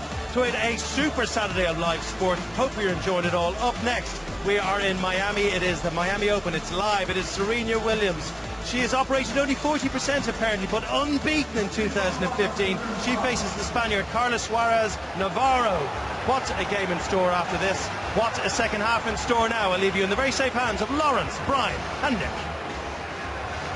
Bath have already created a little bit of European history this season. First team to make it to the last 8 after losing their first 2 pool matches, lost to Glasgow and Toulouse. They recover themselves with a winning Montpellier and that famous one in Toulouse. They need a 40 minutes now like they had in Toulouse. They are in a little bit of a hole here, Lawrence, and we've got a whole phalanx of statistics in front of us. Tackles made, tackles missed and carries is interesting. Tackles made for Leinster 27, missed 14. Yeah, and I think Mike Ford will take encouragement from that. What Bath need is a period of play where they hold on to the ball and go through the phases. Only had 35% possession, And what those stats all tell you is that if they do hold on to the ball in the right areas of the field, that there will be opportunities for this Bath side, particularly with the likes of George Ford playing so well. And they'll be concerned. They want to try and get Jonathan Joseph more into the game. Absolutely, and they're going to want to get the ball out to Anthony Watson rather than just rely on him trying to counter-attack when ball is kicked down to him. So let's see if we can get it into his hands early. Got great distributors in Eastman and Ford, so let's see them play a bit this half. Very much on the plus side for Leinster. 57 carries, twice as many as Bath in that first half, and we were talking amongst ourselves as to how little we'd seen Jonathan Joseph. They'll be keen to get him involved a little bit more. Leinster will be very happy if the pattern of this match continues the way it started. Madigan to the impressive Geordie Murphy, who really has burst onto the scene over the last 12 months. Started here against England, first Six Nations start against Italy. Very much part of the furniture now. Madigan involving Teo. Another who's not had that much ball time in the first half, but busy nonetheless. Running other lines.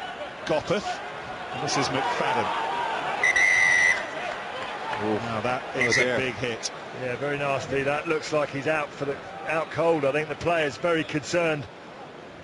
Asked the referee to blow the whistle straight away. Matt O'Connor looks on. Clash of heads, was it, Brian? It just gets caught on Eastman's shoulder, gets a shot right into the jaw, and he's out before he hits the ground. Yeah. I don't think there's anything there's nothing in it. There's nothing in it. You know, he's literally just dipped his head right into Eastman's shoulder, and fine. Oh no, there's nothing in that. Thank you. Every time the ball's there for kick-off, it just takes it back out. Okay, yeah, but it's challenging the ball in the air. Yeah, but we just got to go in the bin for challenging the ball in the air. Sorry? Our man got put in the bin for challenging the ball in the air. Just Hooper just having a word with the referee, talking about challenging the ball in the air. What he wants to concern himself with is catching the kickoffs, because that's 2 or 3 that have gone missing, and again, it's just allowed Leinster to dominate the next couple of minutes of play. Well, while Fergus McFadden gets the best medical attention possible and Zane Kirshner prepares to join us, a reminder of what we've got on this wonderful weekend of sport here on BT Sport. Tomorrow, Racing Metro against Saracens. And we'll be hearing during that programme from Johnny Sexton and Ronan O'Gara, who've been chatting with Martin Bayfield this week. Fascinating little conversation between the three of them. And then tea time tomorrow at the Medeski for London Irish against Edinburgh in the Challenge Cup.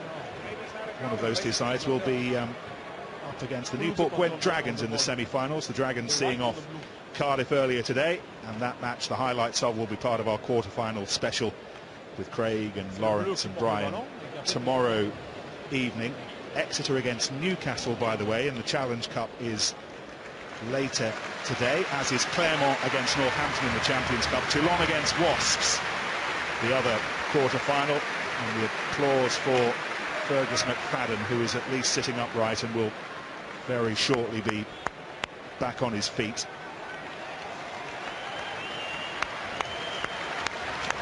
Well, it's great to see that he's off under his own steam rather than having to use that little truck, Brian.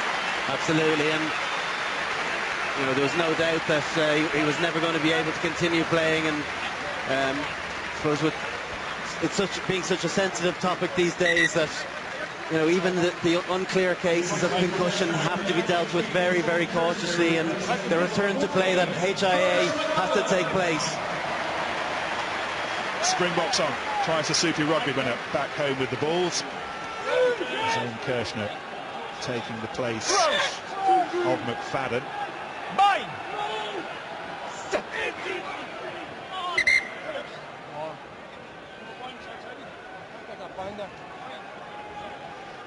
Nick Kirshner, you know, obviously being the guy that got the 23 jersey today, and probably a bit harsh on Dave Carney, who showed some good form throughout the Six Nations, but with Zane playing 15 and on the wing, he's just a better choice to sit on the bench.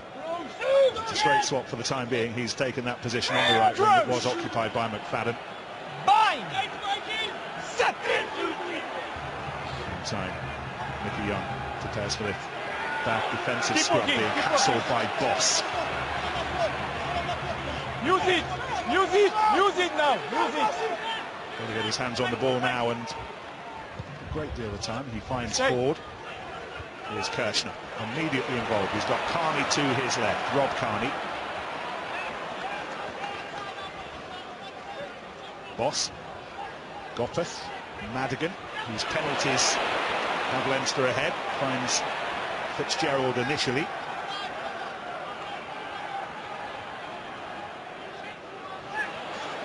Here goes Murphy. Bruce Ruddock, by the way, we're hearing is gone for the season. His arm injury means that we won't see him again, so Murphy set for a busy time. Heaslett likewise to find Madigan, and this is Carney with Kirshner offering himself, but he's wrestled to the floor by Ford. This is Mike McCarthy, playing for Wasps when he made his European debut a dozen years ago. Goppeth again to Murphy. The referee's still playing advantage, Nick, from the offside from Dave Atwood and Cronin.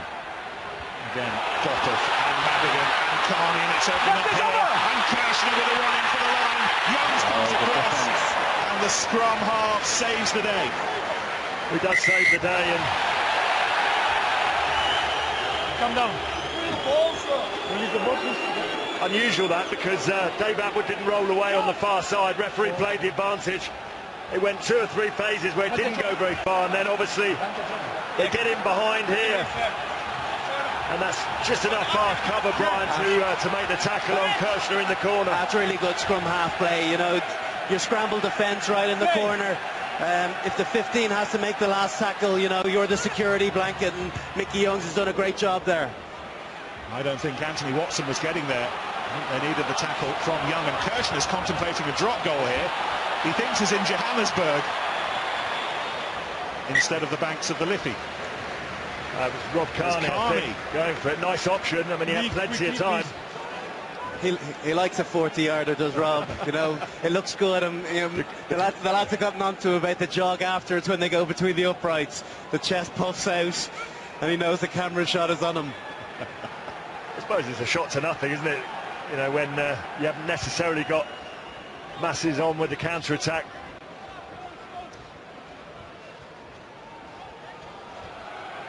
Goppeth resets, and Madigan will send this high. Please. Sunshine and lightly clouded skies above Dublin now. Just the most wonderful afternoon. Webber. Oh, beautiful. Finds Eastman, who finds Watson. And this is Houston. And he's got some time to motor on the ball now, and he's got Watson up in support, and that was an important Leinster hand. Sure, well, it was O'Brien who got there, but it was a big one, and Madigan on the counter-attack.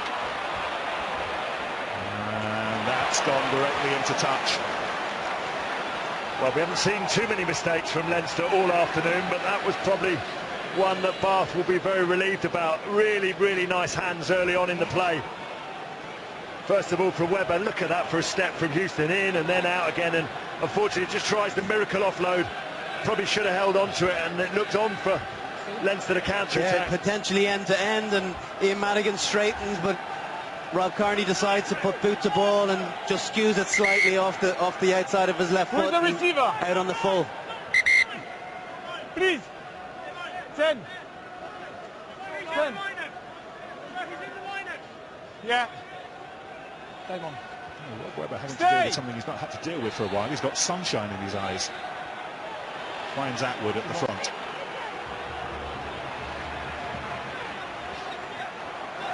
Move! This is Palmer Newport. Champions Cup debut for him. Yes, not really under control though. They've done well, McCarthy. Is it Devon Toner there just disrupting the ball? Eastman to Ford.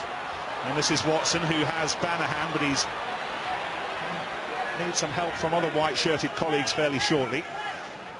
Young. Ford, what's on his mind? Again, he's gone through a hole. He's off in search of a second try. Back inside to Hooper. And Bath had of the second score, and once again it's George Ford and his magic wand. That is magnificent from George Ford. Just again identifies, I'll see who the two defenders he bisects, but he just has a quick look up, and that's when you've got that turn of pace. Just accelerates, identifying who it is, and he runs between, again, it's Devon Toner and Cian Healy this time.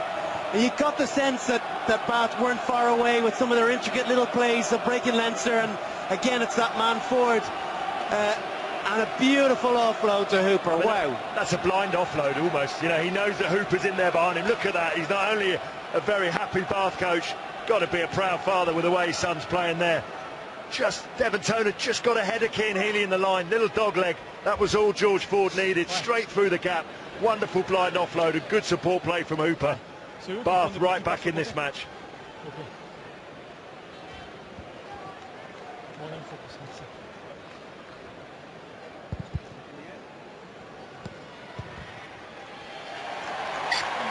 They're back to within 3 points.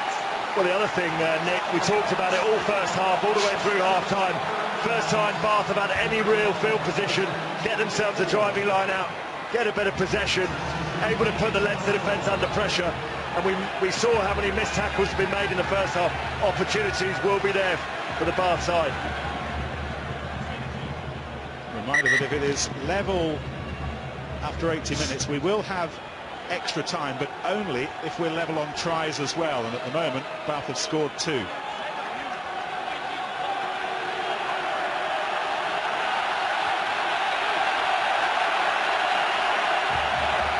Madigan will get us going again. Hands underneath it. He was hit first by Healy. 7, back feet. Webber's waiting for it, arms outstretched. And Ferns behind him, creating the space over the ball. And another little roll from Webber. Ford fires it over halfway into the arms of Carney. Tries Kirshner to go to his right. Carney goes to the left. Boster-Gopeth. Once again it's Madigan, and Murphy's running beyond him, but chug from the fly half. Been a part of every Leinster game this season, Jimmy Gopeth. Leave it wide! Bath need to get a few numbers around the corner. A loose pass and probably a little bit fortunate. Bath just looked a little bit light on this left-hand side. Leinster needed that one to go through the hands. Nice, simple, straight running. Too wide. There's a couple of times now where actually if Leinster, that third or fourth ruck, if they do get quick ball, Bath are a little bit slow to get round the corner, but again, the momentum, you just feel that just a little bit of a shift. It's Leinster now making a couple of mistakes that perhaps Bath were making in that first half. Both sides are making a change in the front row. Ross Batty is on to replace Rob Webber, and Mike Ross being replaced by Marty Moore, just as he was at Murrayfield 2 weeks ago. Leinster providing all 4 props for Ireland that day. The 2 starters and the 2 replacements. That's Moore. Jack McGrath remains on the bench in reserve.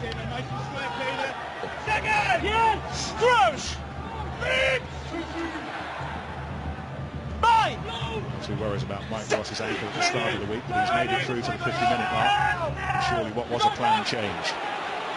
A little bit of disruption going on in that Bath squad, more than a little bit. A penalty-inducing bit of disruption. Yes, Paul James again, he's been warned a couple of times already. And you could just see the bind goes down. You've got to give credit to Mike Ross. Yeah. Number 3 is straight. Sorry, Marty Moore. Apologies, he's already been replaced. Marty Moore's done a fantastic job there in giving Paul James similar sort of problem that Mike Ross did in that first half. Let's just have another little look at that scrum. The ball comes in. You could just see, just comes round and in. The referee's firmly made up his mind as the fist pump comes from Jamie Heaslip. I don't think Paul James is going to have long to contemplate that, because Nick Orterak is already out of his tracksuit and ready to come on, Lawrence. Well, I think, as a coach, you look at around the 50, we've just seen Rob Webber been replaced, but clearly Mike Ford feels there's a problem there. 2 penalties that both cost them potentially points, so Nick Orterak comes on as a replacement. Particularly from a front row point of view, the game has really become a 23-man game, hasn't it? Where, you know, at 50 minutes, if your bench can do the same as your front row have done, or you know, the first 15 have done for the last 20 or 30 minutes, can be crucial to you. Well, this is the furthest so far for Madigan.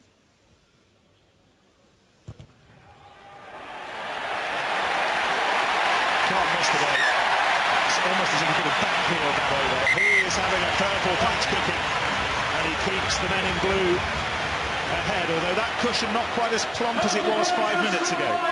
Back to a half a dozen though, 18-12. Game on. You can always tell with Madigan, as Brian says, the quick turn and the walk and the run back, you know it's a sweet strike and it's through the middle.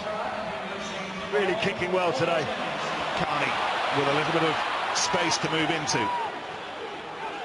Tackled by Bath's try scorer Hooper. That's gone high, and Kirshner was interested in that, and he went up with Ferns, but it's gone out on the full, and that's an annoying little error from a Leinster point of view. Yeah, it is a bad error, and again, they're just creeping into their game, aren't they? You got the sense, even if Rob Kearney off the kick-off, we just having a look at the kick-off again, and even if Shane Kirshner had caught that infield because he jumped from outfield, infield, it wouldn't have counted. As a result, Ross Batty with his first little sighter. Hooper's in the middle. Atwood might be the target, and indeed he is. Francois Lowe amongst those who binds on to drive this, creeps this over the 22. No, leave it! Just the other side of it for the time being. Once! Carl Ferns is there as well. Ball now for the backs to use. Eastman to Joseph. Not seen those twinkling feet in anger much today. Young. A reminder to have Peter Stringer on the bench. Here goes Ferns. Orterak offering himself. Gouja trying to spread it as wide as he can on that far right-hand side. Leroy Houston for the time being.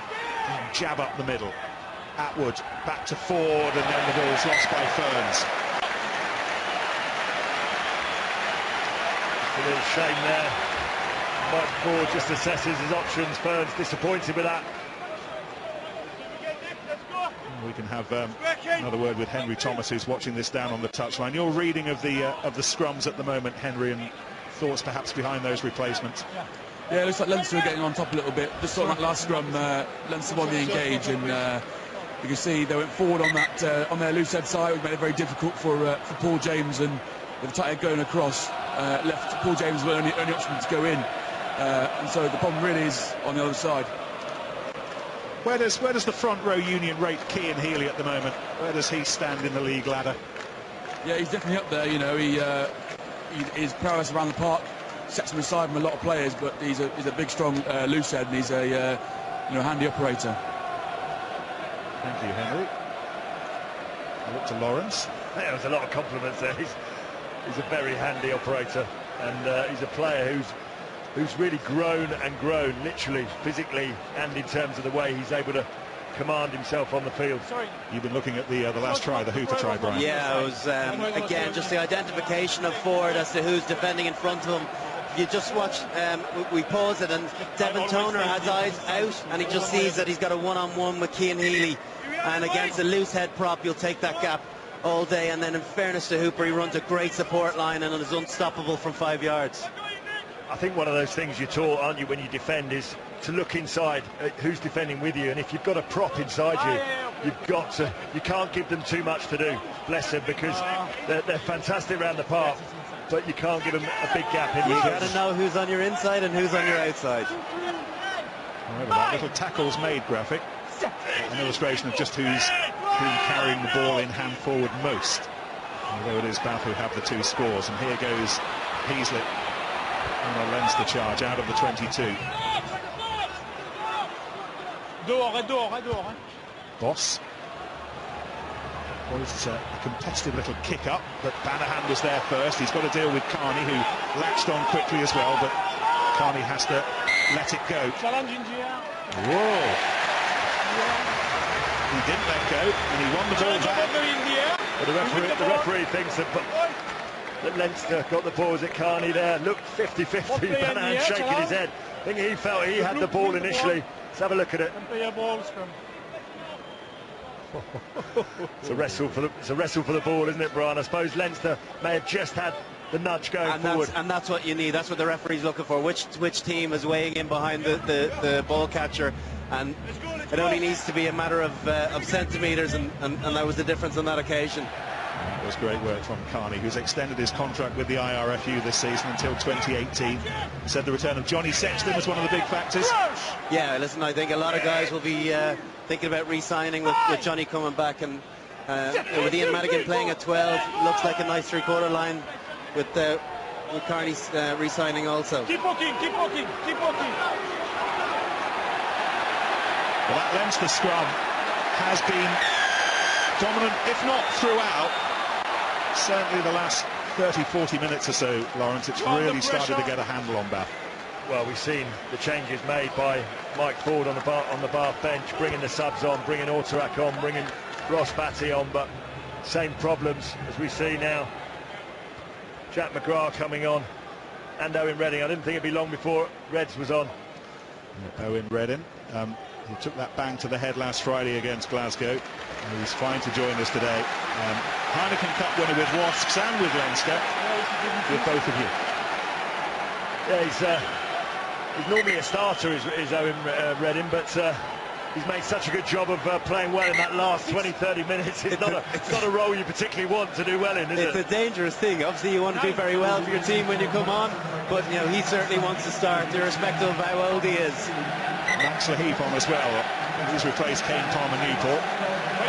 Laheath, first European game for him for 3 years. A little shake of the head from Palmer Newport. It's been a tough afternoon against Cian Healy. And then Jack McGrath comes on, a real sign of the strength in depth that Leinster have with those whose job it is to hold up the scrum at the moment. Saliba replacing Ferns. Toner taps it down to the new man at scrum half, Redden, and this is Madigan.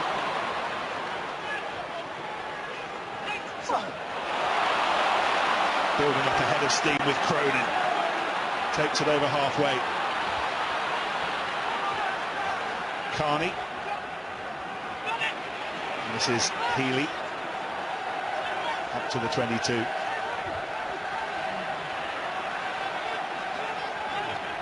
Teo. Here's Madigan.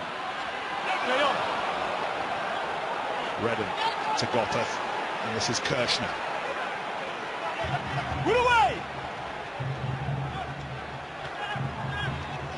Redden again to Sean O'Brien.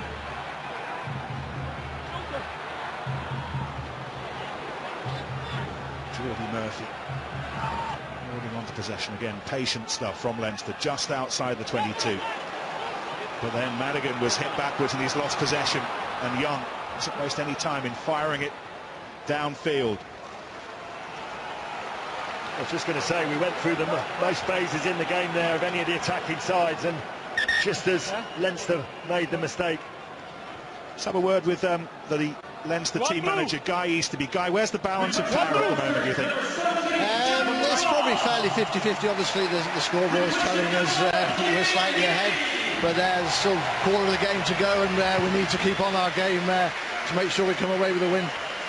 What else has worked for you today? What's impressing you beyond the scrum? What's clicked? Yeah, well, I think, you know, obviously there's no tries, but, you know, you get penalties within kicking distance for a reason. You know, that's because the other team is offending. So we've obviously, you know, done a lot of good work in their half and got some reward through the penalties.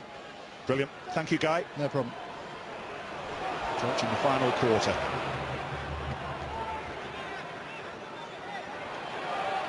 A dozen of those 18 points, by the way, have come from scrum penalties. Guy talking about the dominance of the scrum, and it's reflected on the scoreboard, and the little leap from Fitzgerald. This is Far Saliba. Houston spinning away. Still going. Aguja provides the link. Atwood. did well holding on. Lowe provided the link to find Young, who finds Eastman, who was arching his neck as that ball was thrown away, and the whistle had gone before Gopperth set off in search of the try line. Not quite sure he needed to make that pass either. He had the man outside him, and much to the crowd's disappointment, referee pulls the ball back. But really nice hands from Bath, first in the tight channels, and then we see maybe it was the reluctance to give it to Hooper and wanting to get the ball straight into Matt Banahan's hands. I think in the referee's defence as well, it's very hard not to blow your whistle when you see a forward pass, not knowing what's coming after. But let's see a little bit of this man. Sam Burgess, part of that Saxon side that played in Cork in January for England's second team, but this is his biggest ever game in Union thus far. These are the kind of days in this kind of arena that he swapped codes for. Absolutely, and do you know what I love? I read an article with Jonathan Joseph during the week, and when Sam Burgess came along, he said, the lads obviously told him that they'd lost the first couple of games and qualification wasn't looking good. He said, nah, we'll win the next 4 and we'll be good, and we'll see in the quarter-final. That's the confidence you want exuding around your squad. He's in for Eastman's inside centre channel.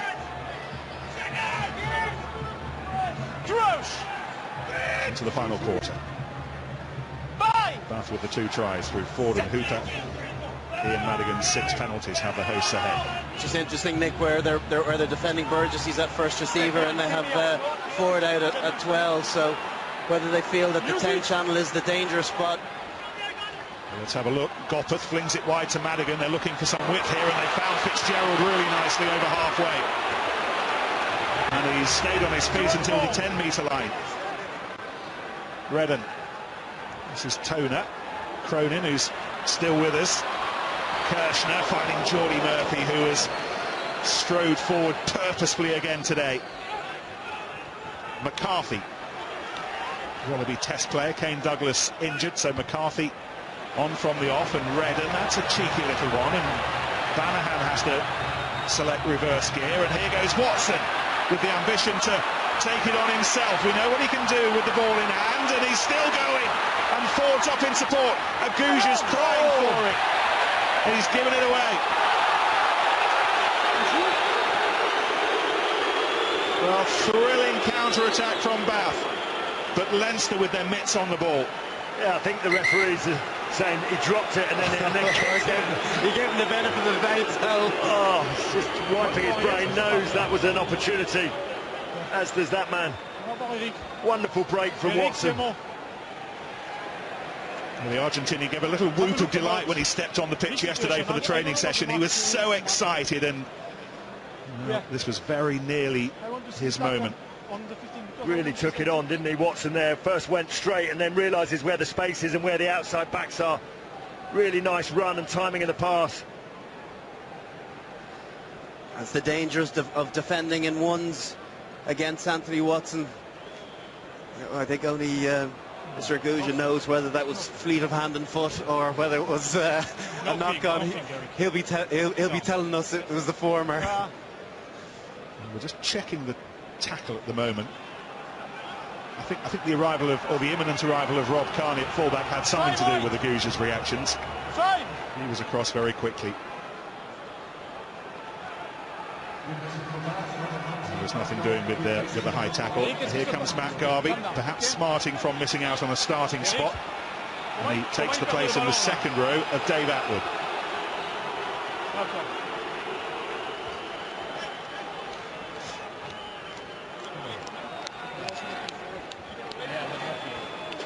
Leinster have won at least 1 trophy in 6 of the last 7 seasons. They are the reigning Pro 12 champions. At this stage 12 months ago in Toulon. And we're just checking on how the game needs to be restarted. There was nothing wrong with the height of Aguja's tackle.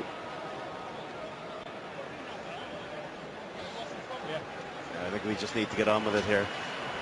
Yeah, I don't think the referee feels there's anything he needs to worry about. Leinster took it out, Bath line out. If anything, Leinster be lucky that Ian Madigan wasn't penalised for coming in at the side at the ruck. Garvey immediately involved. Ford with Burgess running off him. This is Batty. A little bit of energy all of a sudden in Bath's approach work, as there needs to be. This is Lowe, not part of the Springbok side defeated here in the autumn. He was injured. He's here today. Aguja again offering himself, and it was Mike McCarthy providing a fairly major roadblock. Ford with nothing doing, thought the kick was the best option. It was poorly executed. It wasn't the right option. Leinster had a comfortable 3 in the backfield. Luke Fitzgerald saw there was enough numbers in the front line for him to stay back there, and that's why he forced Ford into a more accurate kick, and as a result it went straight into touch. Well, I don't think any of us can doubt the couple of moments of magic that George Ford has produced to create one try and score the other one for Bath. But the game management at this key time is really, really important, that decision making, because Bath know that one more score for Leinster will take them beyond one converted try. Really crucial time in the game now. Fitzgerald, oh, this looks purposeful. Kirshner, great collision. That hit from Banahan had some purpose to it as well. Beyond Marty Moore to Heasley. Owen Redding hoists it. It'll come down into the arms of Watson. It seems like a strange choice because none of his wingers were chasing the kick. Just giving away possession. Flick back by Lowe to Joseph. Gives it all he's got, and it bounces into the 22. Jimmy Gotteth. Move! Stay! Ford underneath the east stand.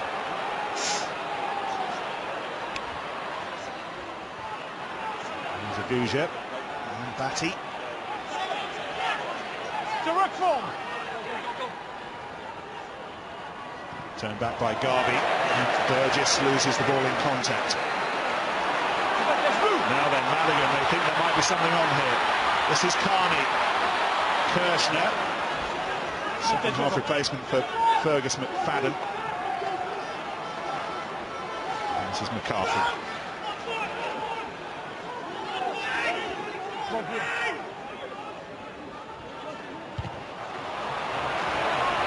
And I don't know, Leinster just maybe playing a little bit negatively. To just keep the ball in hand a little bit more and back themselves from a possession point of view. Interesting to hear the reception for Bath's next replacement when he comes on, because Peter Stringer's about to join us. Oh, and again trying to involve Aguja, and really it was a matter of inches. Beautiful from Jonathan Joseph. Just, I don't know, did the pop pass not quite come up high enough here? Here we go. We know next month's Martin seems to be coming into the fray, but that was beautiful skill from Jonathan Joseph. Oh, there's a better reception. Oh, that's good. That's more like it. He's ex-Ireland rather than ex-Munster. Here's Peter Stringer, his 100th European Cup appearance, and he joins a select committee, all Irish. O'Gara, Hayes and Gordon Darcy, who is on Leinster's bench today, takes the place of Mickey Young. Stringer with 15 minutes to try and affect things for Bath. I think this is it, Brian, you're talking about here. Just pauses the little goose step, draws the two. I think it's O'Brien, isn't it? Oh, it was absolutely lovely, because that's what he's trying to do. He's trying to commit Luke Fitzgerald and Sean O'Brien and then drop under Aguja. Is it Aguja that manages to spill it? But beautiful play from him. It's been quiet but lovely little touches. Tom Homer on for his Champions Cup debut for Aguja.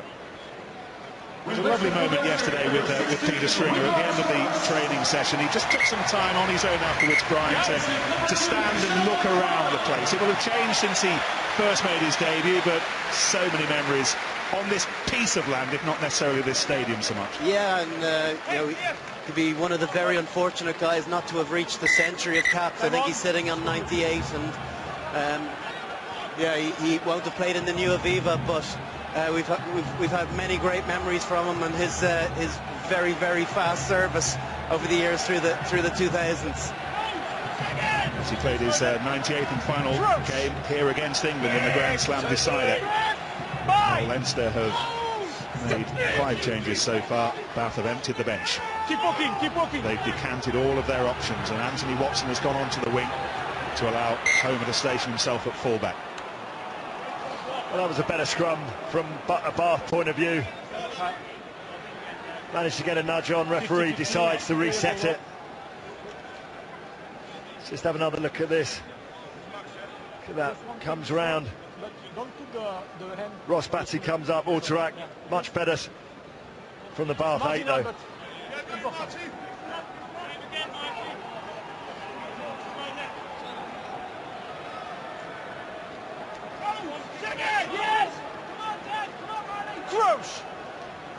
It's a constant, Nick, with Burgess defending a first receiver. Obviously a little bit less information to read, and so maybe a little bit easier to push off. And I suppose as well, if Jamie Heaston plans on running at him, he'll know all about it.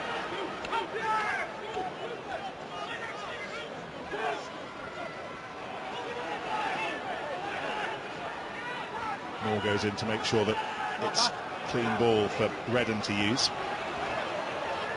No! Leave it!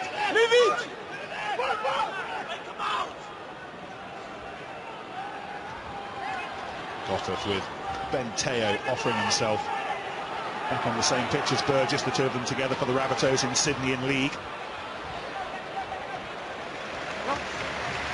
It's all right. Leinster will be happy enough if the ball stays in this part of the pitch for the next few minutes. Happy enough, but you just feel that they're just going in a little bit into their shells, you know. Just that's twice now. Once with the Owen Redding box kick, then the little slide kick. You know, 68 minutes with 6 points in between the sides. They could just control the game a little bit better than they are. Long way to try and close out a game with 12 minutes. The best way of scoring points is playing positively. And yes, with 6 points, the differential, you know, they need another 3 at least to give them a bit of breathing space. Play positively and those 3 points might come. Short line out, Hooper busy, but it's Houston the chosen one. Stringer flings it away to Ford. Great kick. And it's been chased by Homer as well. Oh, that is perfect. Spend a little bit of time in the Leinster 22. Well, also the line out wasn't the best ball at the front, but the Peter Stringer pass, I'll tell you what, the years may be advancing, but he can still pass a ball that gives Ford a bit more time on the ball. We were talking about it earlier on, and the difference of having Peter Stringer as your scrum half is, from a backline point of view, you want ball off 4 and 6, but when it comes off the top at 2 and Peter Stringer's throwing the ball, it feels like, you know, back of the line out ball. Lovely kick from Ford as well, look at that. Pressure on Rickard Strauss, but finds his man. Cleared away by Redden. That's exactly what Bath wanted now. Just forced Leinster to kick the ball out. They've got a real attacking opportunity just inside the Leinster 22.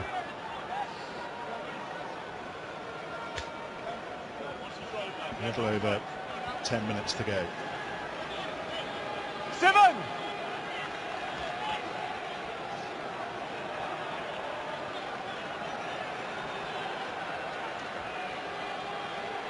Hooper calling the shots in the middle. They were looking for Garvey, but it's snatched back on the blue side. Fitzgerald with some defensive work to do, and he did it brilliantly. A little swerving run to evade potential batterers. Oof. It's a test of Gotter's catching ability, but he fired it a little bit further up the pitch, but Bath not hanging around. Here goes Watson. Good tackle from Rickard Strauss.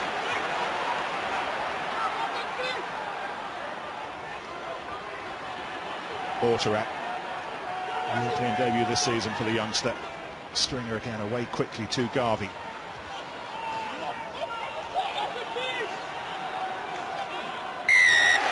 Penalty Leinster. First man. Well, we haven't seen too many penalties in the breakdown, but First man, 18 blue. On that occasion, Leinster had a little go at it. The breakdown before, Bath just got the ball away, and on that occasion they isolated the ball carrier Garvey. Look at it. And you've got Hooper in over the top. Houston's there trying to drag players out. Good work. Just on that point as well, Lawrence, you get a sense that Leinster would have identified Francois Lowe as obviously a massive threat at the breakdown. And one way of curtailing that, or of stopping that, is by actually making him the tackler rather than the first guy to arrive at the ruck. So I've seen guys changing direction and running right at Francois Lowe to make sure that he's the guy involved in actually making the impact.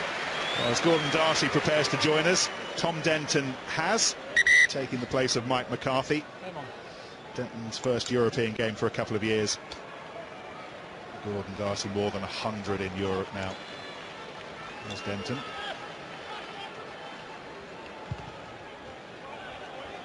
What a final 10 minutes. Maybe worth just keeping an eye on Rod Carney. He doesn't seem to be moving. Well, he's been replaced, I believe. No, he's still still limping out there. Perhaps that's the thought behind Gordon Darcy's potential arrival. He's still prowling down below us. Not on just yet. Strauss, it's gonna miss. Taken by Garvey.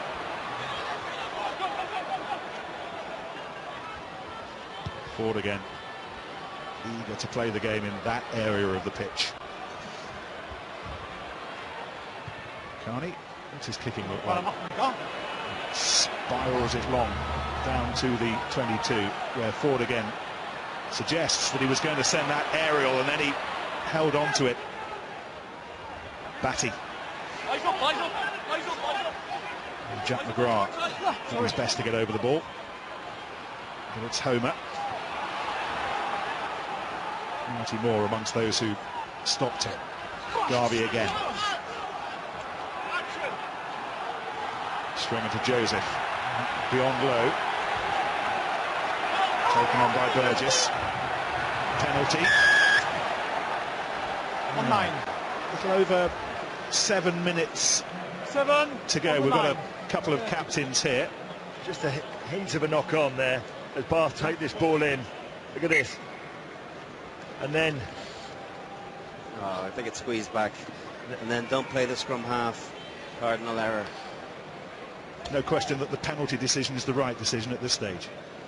No, they played Pete Stringer a little bit early, didn't they? Just look at that ball. Looks like it might have gone on, but you can't play the scrum half in that position, so no question. Certainly from Bath's point of view, with only being 3 points behind and having 2 tries in the bag, of course, you'll back your chances to get back down for another penalty opportunity when this one goes over. Yeah, a reminder that if it's level at full time, the team that scored the most tries will go through. If it's level at full time now, Bath will go through.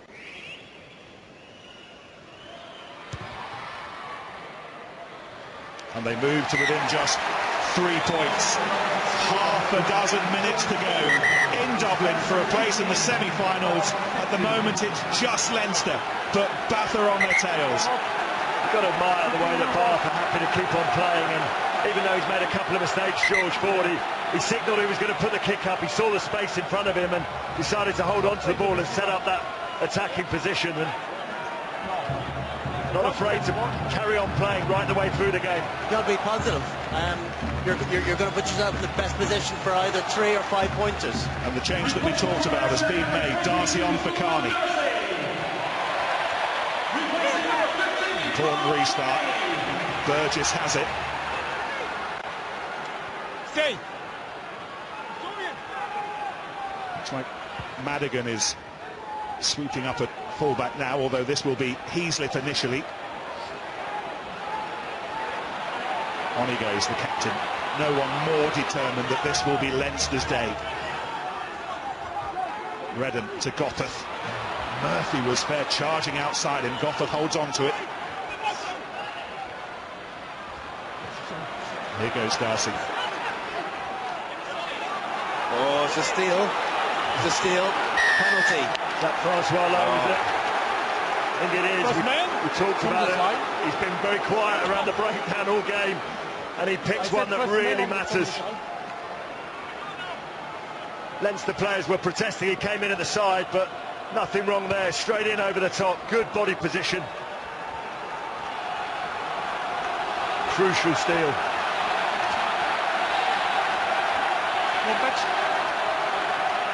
Bath with a little under 5 minutes to try and take us into extra time. Just looking at the stats there, Francois Lowe, we've been saying he's a bit quiet, but 13 tackles is okay going, and as you said, well, a very, very important turnover to give Bath field position.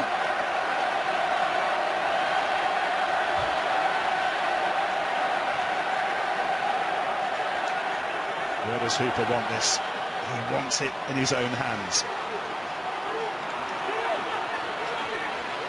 Stringer once again going head-to-head with Leinster, this time for Bath, and then Joseph slips and he was castled by Teo, but Stringer again clipped through, but Fitzgerald was there and uses his swift feet to get himself out of a little bit of difficulty, and Redden completes the job.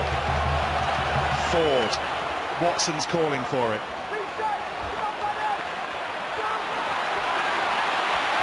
Still going, and then Heaslip was up on his feet quickly. And Stringer needs to make sure the ball is Bath's. Orterak flings it back to Ford, taken on by Asaliva. Hooper. Leinster discipline uppermost in their minds now, as well as preventing the try. Here goes Burgess. Offloading has been one of his games so far in Union. Here's Batty. Leinster have to be so careful here not to give away a penalty as well, knowing the situation.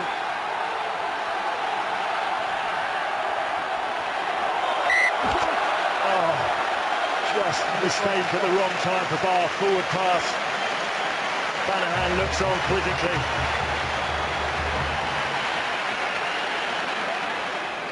Jamie Heaslip looks like he's down. I don't know whether he took a bang to the head.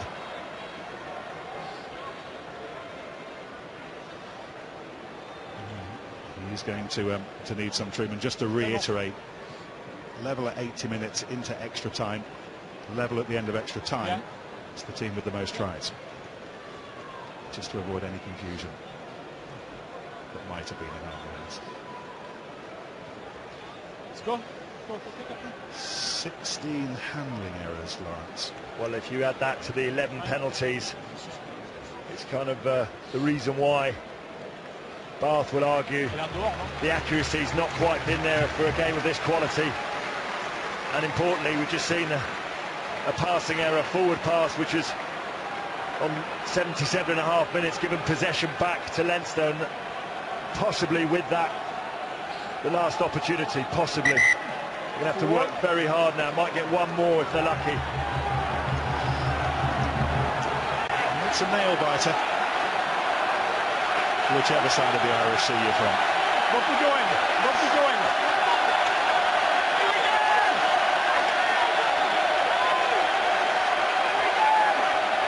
I think we'll probably see one carry from Gordon Darcy, and then maybe a second phase, and then a relieving kick.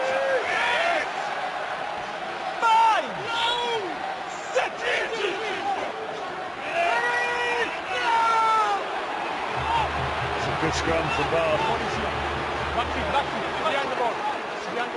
Stringer's poised.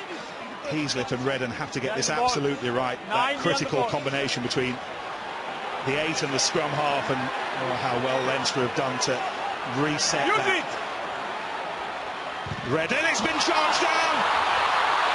Charged for the line, and it was Gopperth who got there first, and for Asaliva was inches away. Oh, wow. What a charge down. Real pressure. Referee asking Heaslip to use the ball, so Redden had no choice but tried to go round the corner with the kick. Brian, great charge down, and manages to field his own kick, I think. Jimmy Gopperth does very well. He's the one that gets back, but I don't really understand what what Leinster are trying to do of out scrum Bath down there when it's still 50-50. Get the ball out and get it down into the opposition territory. Well, Heaslip's got to take responsibility there. Pick it up for me. Into the final minute. Homer. Stringer to Ford. And this is Lowe. Watson beyond him, but Lowe drives it on. The Heath again for Ford. This is Rupert. Ortarak to Homer. At the moment, Bath are having to operate without their fly half, however. George Ford's down injured. He's back on his feet now as Garvey takes it into the 22. Ford, who scored a drop goal for England in the Six Nations. One of those would do now, but they still need to engineer the position as Vasilevas bundled towards the touchline. Here goes Batty. Oh, it's a penalty! That is a huge show. 40,000 Leinster folk, Lawrence, celebrate because they know that that's that. Well, I have to say, that was a penalty the other way for my mind. I tell you what, O'Brien, I think he's using his hands in the ruck, and maybe the referee has already made up his mind. Standing alone for Ireland in this season's Champions Cup. They are still standing, and Leinster are into the semi-finals. And he will know how close Bath were in that last 5 minutes. Not just snatching extra time, Brian, but very close to snatching the win. Absolutely. I'd imagine after 2 rounds, they thought it was dead and gone. But, to find themselves in a quarter-final, they felt they had a bit of a freebie here. Maybe a real focus in the Premiership. But, coming into the last 5 minutes, they thought that was there for the taking. And they were the ones in the ascendancy playing all the positive rugby. I think Bath will look back and realise that their first half performance just wasn't good enough. Too many handling errors, didn't play the game in the right half of the field, ended up giving too many penalties away. And Madigan capitalised with a wonderful kicking display. I can't help but think about Matt O'Connor at the moment. It's been such a challenging season for him. It's been an indifferent Pro 12. So many players away with Ireland during the bulk of it. A lot of injuries to key players to contend with, but they got those big players back today. And if an indifferent season means you play in the Champions Cup semi-final, then there are 1 or 2 around here who settle for that. There'd be a few takers, all right. And, last season Matt came in and took over, a little bit of a poison chalice, so to speak, having to take over from Joe Schmidt, who'd won a couple of Heineken Cups. But he came in and he won the Pro 12 year 1. He got to the knockout stages, quarter-final, and now second year he's in the semi-final. He's doing okay. We can start to sweep up some reaction. Chris Hollins is with the man of the match. I certainly am. Not quite a smile on Ian Madigan's face just yet, but sum up in words what this victory means to you and the team. Means everything to us. Our season really rode on this game. We've had mixed form in the league, and our preparation leading into this game was exceptional, and it might have been the prettiest at times, but we're delighted to get the win, and I thought the support in the Aviva today was fantastic. The crowd said that this is the A team, this is the team they desperately wanted to see out there on the pitch, but my goodness, you had to dig deep to beat this Bath side. Yeah, a really good side. They've got internationals littered across their team, and they really tested us throughout the 80 minutes. And next step, you're another step closer to that Champions Cup final. What does it mean to the club to still be in Europe? Means a huge amount to us, I think Leinster have proven over the last, 5-10 years that we're a knockout side, and when it's knockout games, we can win. Yep, well, you certainly are. You are the man of the match. I've got Patrick Maher here, who's going to give you the Heineken Man of the Match award. Congratulations, Ian Madigan, with all of the points. 18 points for Leinster. Congratulations. With that, he is man of the match, but Leinster really scraped that under controversial moment at the end of that game. We're going to look at it again in just a moment, but there are those out there, not just Bath fans, who'll say that could well have been a Bath penalty. That would have made it 18 apiece. We would have been down to extra time. Who knows how it would have finished up? Well, you know what has happened. Leinster are through to the semi-finals. Where will they go? Are they off to Marseille? Are they off to Brighton? We'll find out tomorrow. Toulon against Wasps, of course, the other quarter-final. Clermont, they have Northampton, of course, in France. And our live game tomorrow, Racing Metro against Saracens. What a weekend of sport here on BT Sport and right across Europe. All fantastic stuff. But that is a win for Leinster, and it went right down to the wire. I'm guessing possibly more of the same tomorrow. Midday we're on there. BT Sport 2 and Saracens in action. And Henry Thomas, your thoughts on this, please? I realise you're a Bath player. Your view. Yeah, he's got very lucky there, O'Brien. I think he's come over the top and he's flicked it back, and you know, for me, the referee's got that one wrong, and it's a big moment, and it's tough for referees because they don't want to decide the game with their decisions. But for me, he's straight over and he's flicked it back. So you reckon the referee got it wrong? Don't worry, folks, we will have some balance a little bit later on. Brian O'Driscoll will be joining us here. We'll get a Leinster viewpoint there, I'm sure. The fact is, Henry, Bath really, well, they gave themselves an opportunity, but they perhaps could have been a bit smarter in the second half. We'll talk about that in just a few minutes. It is a win for Leinster, 18 points to 15. We'll have all the reaction from both directors of rugby and, of course, our very own Lawrence Delalio and Brian O'Driscoll after this short break.